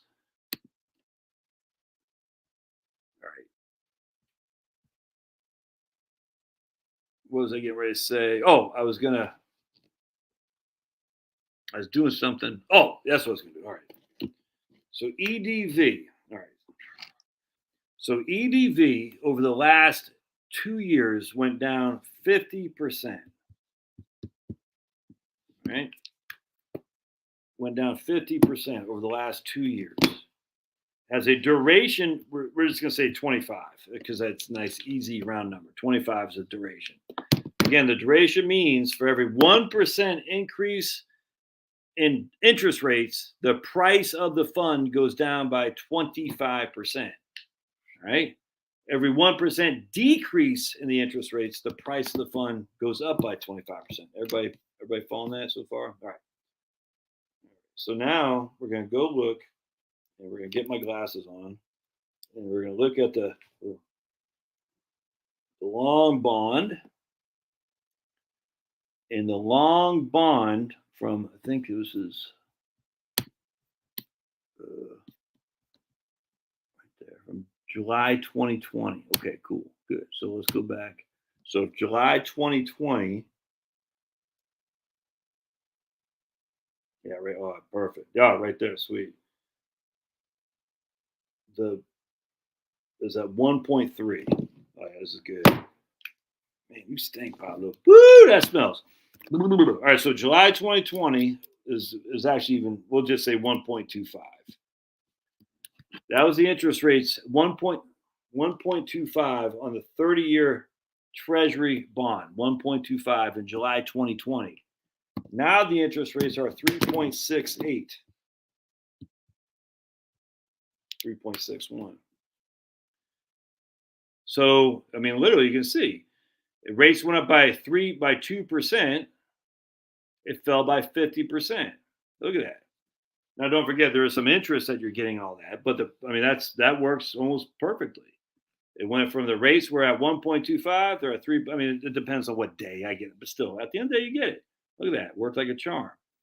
So for every 1% increase in interest rates, this EDV fell by 25%. We essentially had a 2% increase in interest rates, and EDV fell by 50%. Interestingly enough, so far this year, this fund is up 10%. Right? What have interest rates done? They've dropped.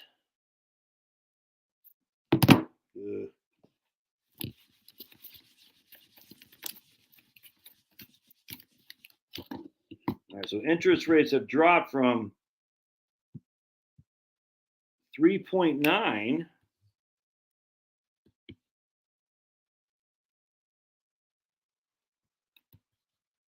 was it 3.98, 3.9 to 3.6. So far this year, that fund is up 10% as interest rates have dropped from 3.9 to 3.6. So that would be that's perfect. I mean, that's literally about a third. Yeah. Wow, man, isn't that interesting? That's a third of one duration. So what that means is interest rates have gone up by basically have dropped by 1/3 of 1%, give or take, and the portfolio has reflected a 10% increase because of that drop. Now That's interesting.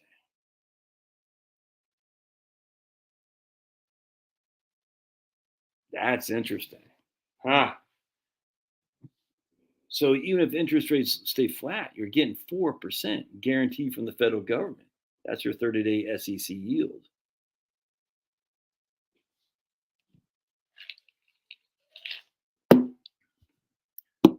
Interest rates go up, yeah, you're screwed. Interest rates go down, you're friggin' loving life. Will interest rates go down that much more? I don't know. I don't know. Yeah, Nancy P. I saw that. Yeah, I saw that, Tom. Nancy Pelosi sold 3.8 million in Google 4 weeks before the government announced its lawsuit against Google. Thoughts on the used car market correcting? If I can't wait for. I for one can't. I think there aren't there deals now. That's what I heard. I don't know. I thought there's the deals were out there now. EDV was at those prices. Okay, at what prices?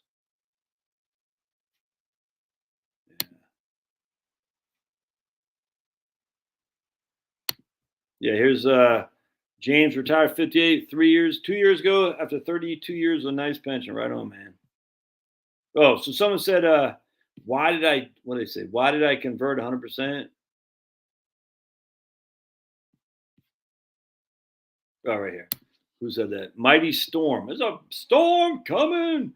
I just want it done with. I want it done with. I mean, that's why. All right. So again, kind of going back to Marie saying I'm too young to do downshift. When you're self-employed, it's a year-to-year thing. I mean, it's even less, but it's year to year. You don't know if you're going to have a client. You don't know where the profit. You don't know. All right. So for me, I'm like, I want to pay the taxes while I'm making the money because I don't know if I'll ever make the money again in which to pay the taxes. But literally, it's that simple.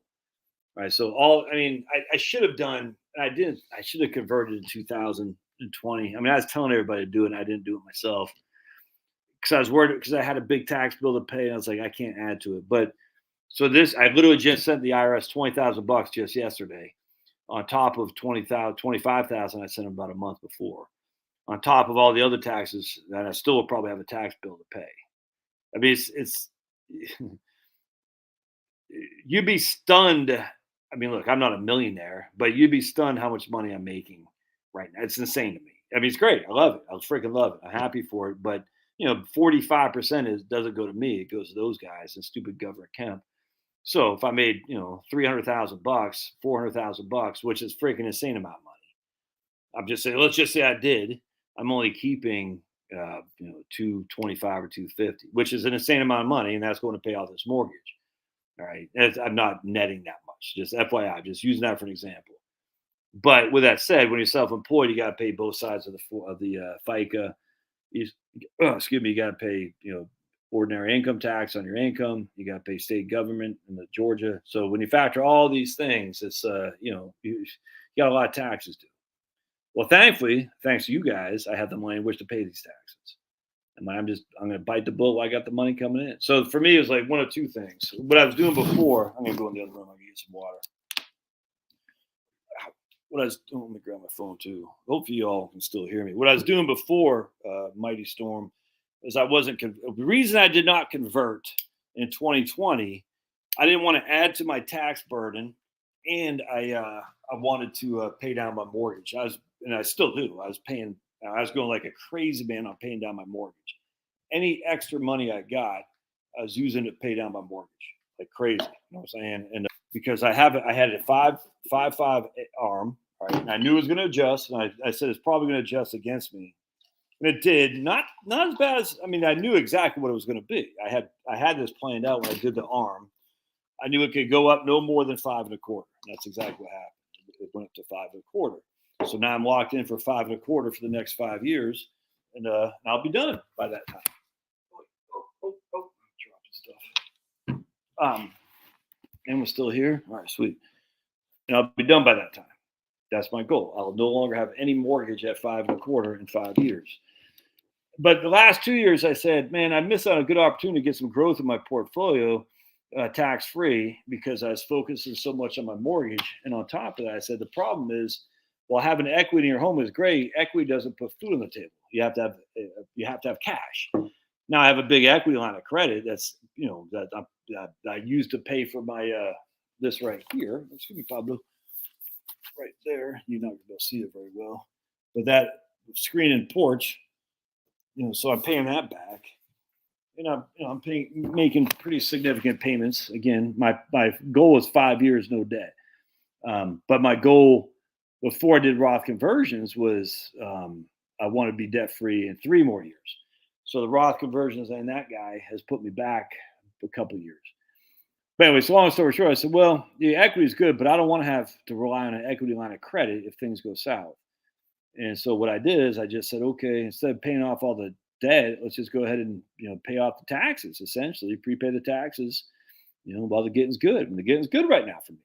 Now we all know on YouTube that the revenue of YouTube has dropped. Everybody knows that. And one reason is because you're no longer in the Christmas season. 2 reasons is not a political year. And the third reason, obviously, is the state of the economy. It's weird, some of the ads I see, I'm like, huh? Like, actually, even some of the ads I saw, I think Charlotte had Fox News on the other day, and I was like, you can really see that there's not a huge advertising campaigns by big companies because friggin' Joe Schmo is picking his nose as an ad. You know what I'm saying? It's just funny. So now's the time to be advertising. If you got a budget for advertising, you should be doing it now because you'll get cheap ads.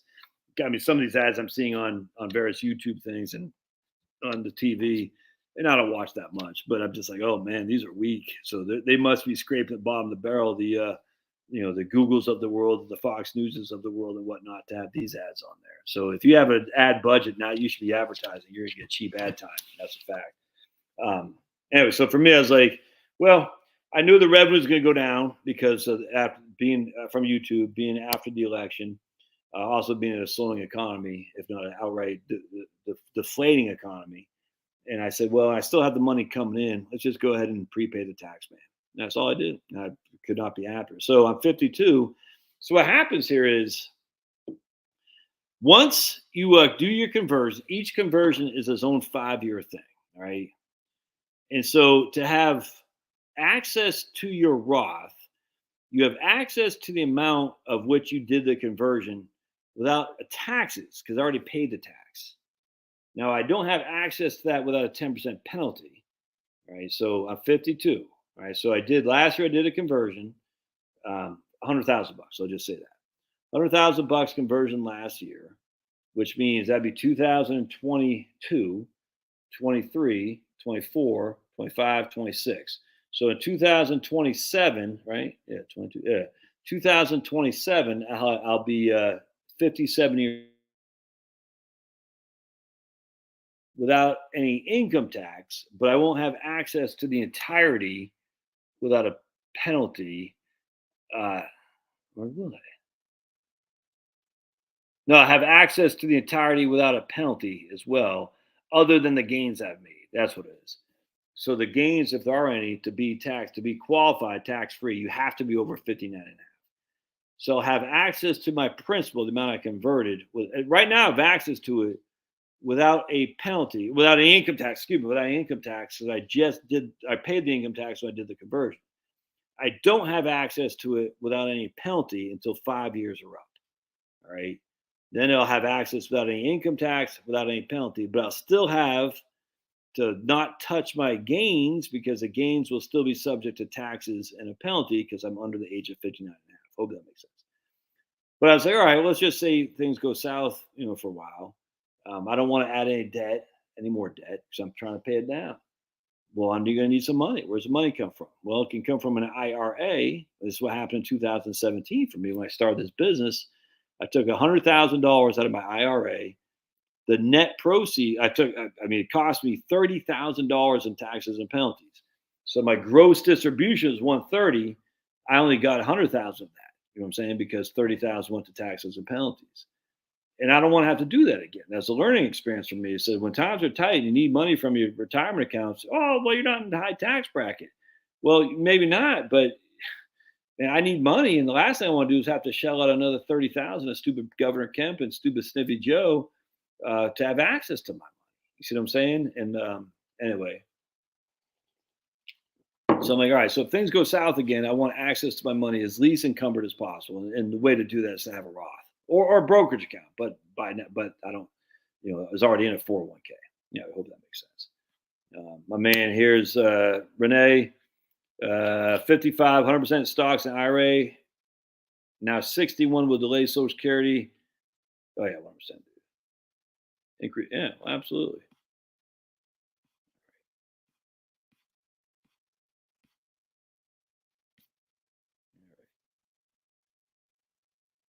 Well, yeah, 100%.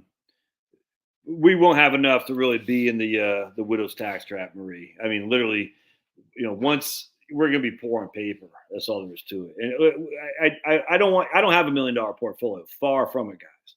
Far from. I don't want you guys thinking I'm freaking. There's some rich guy. What's that guy's name with a hat? Jeremy or Grand Steven, whatever those guys are. And I got no qualms with them. That ain't me. I'll tell you that right now. Far from that. But the point being is, that's why. Well, maybe I'm overconfident in Social Security. Okay, guilty as charged. But I mean, I'm making more money in these last couple of years than anyone in my family has ever even would have thought about making. You know what I'm saying? It's nuts, and it's crazy. And I paid a lot of taxes for that. But that kind of money. Oh, hold on a second. This guy wants to go outside now. That's fleeting. Yeah, I don't want to get accustomed to that. That's why I've been focused so much on paying down my tax bill, and or my mortgage, because when those times go south, 7 years of famine or feast with 7 years of famine, I want as least outflows needed as possible. Because I remember 2008. I'm sure many of y'all do too, or else you wouldn't be watching my show, or by whatever this. But 2008 freaking sucked, dude. I cannot revisit this enough for people. If you were relying on the markets to give you the buffer, the markets were down 57%, and you had to pay tax on the distributions, man.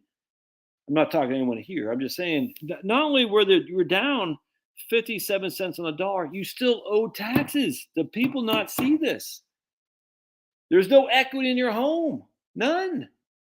And you probably lost your job. You can get with a HARP or whatever those things are called. The whole thing was corrupt from day one. We know this. These banks are corrupt as the day is long. Horrible institutions. They're not here to help you.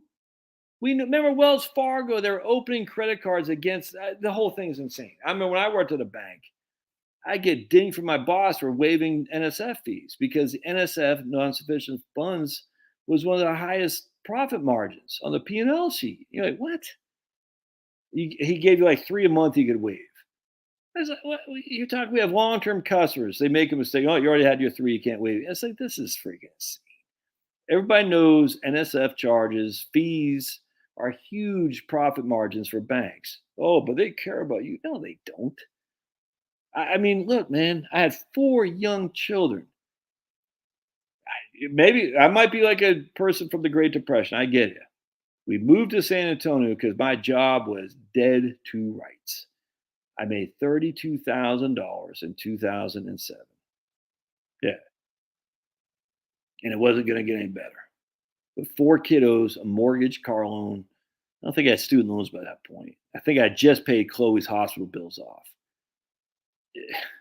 Dude, we were going on WIC. We were about to. Think about it. Anyway, long story short, so I took a job at USA in Texas. And I've been a member of USA since the day I was born. But anyway, the point being was that was great. But we get down to Texas. We bought a house. We got friggin' starry eyes on the cheap properties down there. I said, whoa, and the house was worth more than, we just paid too much, man. No other way around. It's still a good house. I'm glad we bought it. But, we bought too high. There's no two ways around that. Market's down 57%. I go to work and I'm like, dude, I don't know what the hell I'm doing. You know what I'm saying? I'm like, I'm not sure I'm going to last. My boss, he's like, "Oh no, you took too long with that lady." I said, "Dude, I just moved $800,000 over here because we had a good rapport. Because actually, I knew someone from Shenandoah Valley that she knew." He goes, "Oh, you're only supposed to be on the call for 15 minutes. I got to ding you." He gave me a BE, which I thought was beyond expectations. Like, sweet, my first grade, I'm getting a BE. He goes, "No, it's below expectations. That's the worst rating." I'll never forget. I was like stunned because my boss was a freaking ass clown. I said, "I cannot believe I just moved $800,000 from actually I think it was Wells Fargo to USA, and I'm getting dinged from my boss who used to be a broker at H&R Block." I could not believe that. I said, "This is insanity, insanity." And I said, I told my member sitting there, called my wife, said, "I think we made a mistake coming down here." That was, dude, that was tough pill to swallow. She's like, "Well, nothing we anyway." A couple days later, I get a call from my wife. Freaking, uh, she can't start the. We had an old uh, Dodge Caravan, those minivans, Dodge Caravan, an older one. Can't. She's in the South San Antonio Mall, and turns out South San Antonio is not where you want to break down. Can't start the car. I'm like, oh man, what the hell's happening? Thankfully, it was just a battery. Just needed to jump. Thank goodness. But this is the middle of summer. 4 kids can't start the car in the heat of South San Antonio. Two of those kids were like babies. You know what I'm saying? Drive down there, just need to jump. It's like, thank the good Lord. Anyway, a couple months later, the air conditioner in my car goes out. Take this guy, off 10 of San Antonio, going down to by Days of Allah. Fixed it. Week 2 later, not fixed. $2,000 or something like that. I didn't have $2,000. You can read all about it in my book, Strategic Money Planning. By the way, it's like what happened financially. So not only are we down 57%, not only we didn't have that much money to begin with, we have a bigger mortgage than we probably should have bought. Not only do we have 4 young kids, one of our cars, the air conditioner isn't working in South Texas in the summertime. Not good. We have an old freaking Dodge Caravan, and the battery, but who knows what the hell's happening? You see what I'm saying? And my job, I'm like, this isn't gonna work. Yeah, not a good place to be. Not a good place to be. Thus, you take it all for a day at a time, man, because you don't know. And I will tell you right now, when the times get tight and you're pulling money out of an IRA to put food on the table, and all of a sudden you get that tax bill, you're like, whoa, I didn't realize I had a partner in my money, partner being the IRA, the IRS. You took the ticket, dude. You took the tax deferral.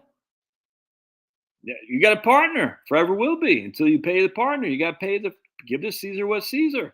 Oh, I could have sworn that's like, I don't know, something for the Bible, I think. You know what I'm saying? So I'm just like, nah, dude. I want those guys as far removed from me in case I have to go through another 2007. Now, financially, we're much better off. We got a hell of a lot more equity here. We got more in my retirement portfolio. You know what I'm saying? Soon my kids will be out of the house completely. And that's all good. But I don't want to have to go through that again. It's freaking scary, dudes. Especially as you're a man. You're supposed to provide for your family. You're not supposed to be cucked like, oh, anything for a job. Oh, well, that freaking Zelensky kiss me if just for a job, anything for I don't know. I don't want to do that again. So the point being is, for me, I want all that stuff gone, and I'm moving towards that. Not nearly at the speed I was hoping to, but slowly but surely, slow but steady wins the race. But part 2 of this is, not only do I want that, I don't want to think about the markets going down 57% either. I don't want that. And and I was telling this guy yesterday, I said, dude, you're down 20%. That's a drop the bucket for a typical bear market. That's no big deal. And I said, let's look at where we were 10 years ago. You're way up from where we were 10 years ago. Let's not look at gift horse in the mouth, man. You know what I'm saying? Take the gains. Take the gains.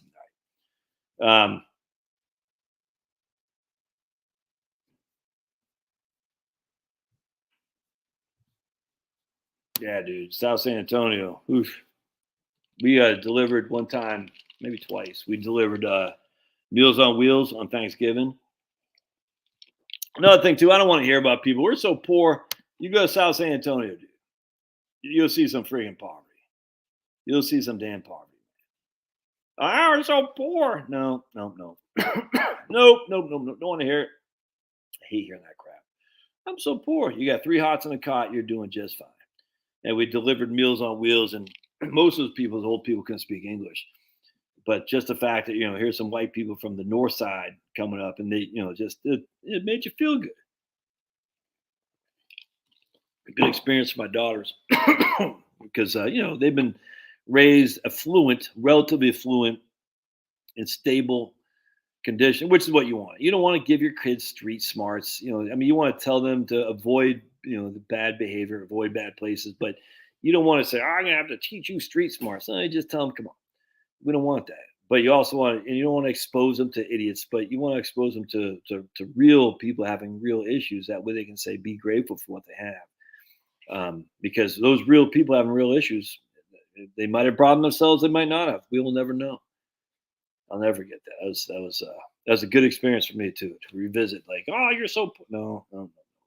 Oh, dude, micromanagers everywhere, Carl. Never will work for post wall women. Post wall woman. I don't know what that is. All right, we get ready to get out of here, man. Yeah, thanks. Oh boy. All right, I think somebody wants to go outside. So I'm surprised how many people complain about the financial statutes. I never stepped foot in South Texas. That's real poverty. Living off Social Security. Exactly. Living off Social Security, travel to Mexico for groceries to afford. Whoa. Wow. Where are you off to? Want to say hello? Come on! All right. Jeez. There's actually no one there. I pretend like I have a wife. She's not there. People that don't leave the U.S. don't see how poor. Yeah, that's what happened when I was in the Army, man. I'll never forget. Went to freaking Honduras. I said, we're sitting at the top of some mountain doing who knows what the hell ever we're supposed to be doing. And you're looking down, all of a sudden you see these fires. We're like, what's with the deal with all those fires? Well, that's how they're cooking their food. And I was like, whoa, crazy, man. All these people cooking their food outside. Yeah, they don't have stoves. You have 4. Oh, yeah. No, we help our. So in Georgia, Matt.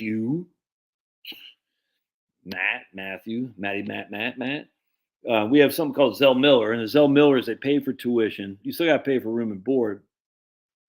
But like Maddie got 4-year ride at Georgia Tech, so we paid. I think we each took about 20,000. She did 10, we did 10, something like that, babe. Oh, is it for Maddie? Oh yeah, so for Maddie, yeah, that's right. So it was 10,000 a year, and we paid 5, and she paid 5, something like that, right, babe? Like half and half. And Chloe's even less because she goes to Athens, UGA, and she's not in Midtown Atlanta, so her room and board are cheaper. In fact, I think we just did something on that, like $5,000, something like that. We'll pay half, and she'll pay half. So Chloe, they're crushing, they're kicking, and you got to keep up your GPA, and they're both doing well. And Maddie's now in a grad school at Georgia Tech, and will soon be graduating. Probably into a tough market for a computer science major, but she's smart. She's smart as a whip, and she has a good personality. And she's not what you would. I mean, she's a white lady in America with a computer science degree at Georgia Tech. Those are few and far between who can speak to people. You know what I'm saying? Watching Dungeons and Dragons all day long. So she'll have her choice of what to do. Because there's not that many. I actually talked to these 2 ladies who are black, who are in computer science from, I think, Georgia Tech. From they're my age, probably even well older than me.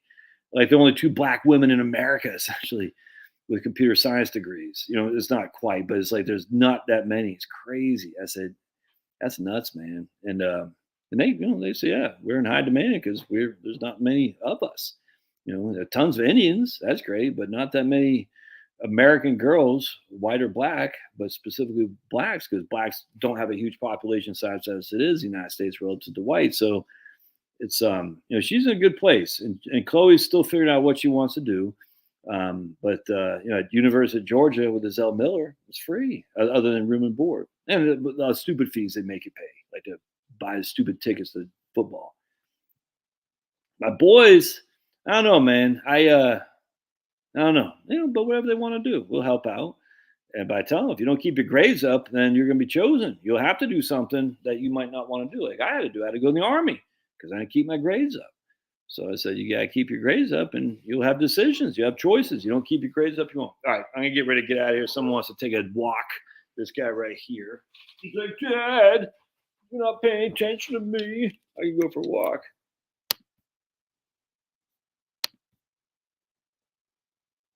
I saw that, Carl. Yeah, that guy crushed, man. Hey, it's my man Sergio, raised in North Mexico. Hey, 100, dude. See, that's what I'm saying, Sergio. That's exactly right. All these people. Hey, wait. Where you live, sir? You don't live in Bernie, do you?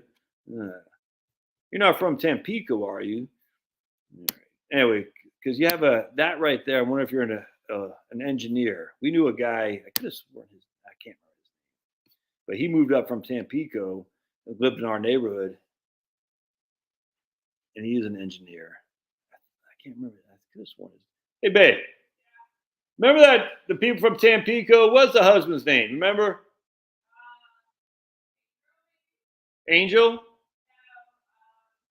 It wasn't Sergio, was it? No, yeah, sorry. Anyway, yeah, I don't think Carla. Yeah. Are you married to Carla, Sergio?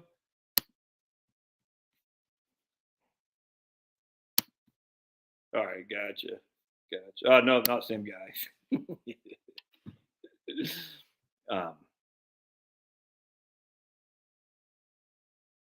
Yeah, that's what I'm saying. There's never been a retirement until these last, 2 generations. All these people are like, I can't retire. It used to be so easy. There wasn't any. There was no retirement for previous generations. I don't get why people don't get this. It used to be so much better. When? When Grandpa would work the fields till he's 90 years old, then he'd die on a tractor. Well, it wasn't a tractor, on his horse. This is crazy. The entitlement stuff's like, I'm like, dude, when was there freaking retirement? It wasn't there. Crazy.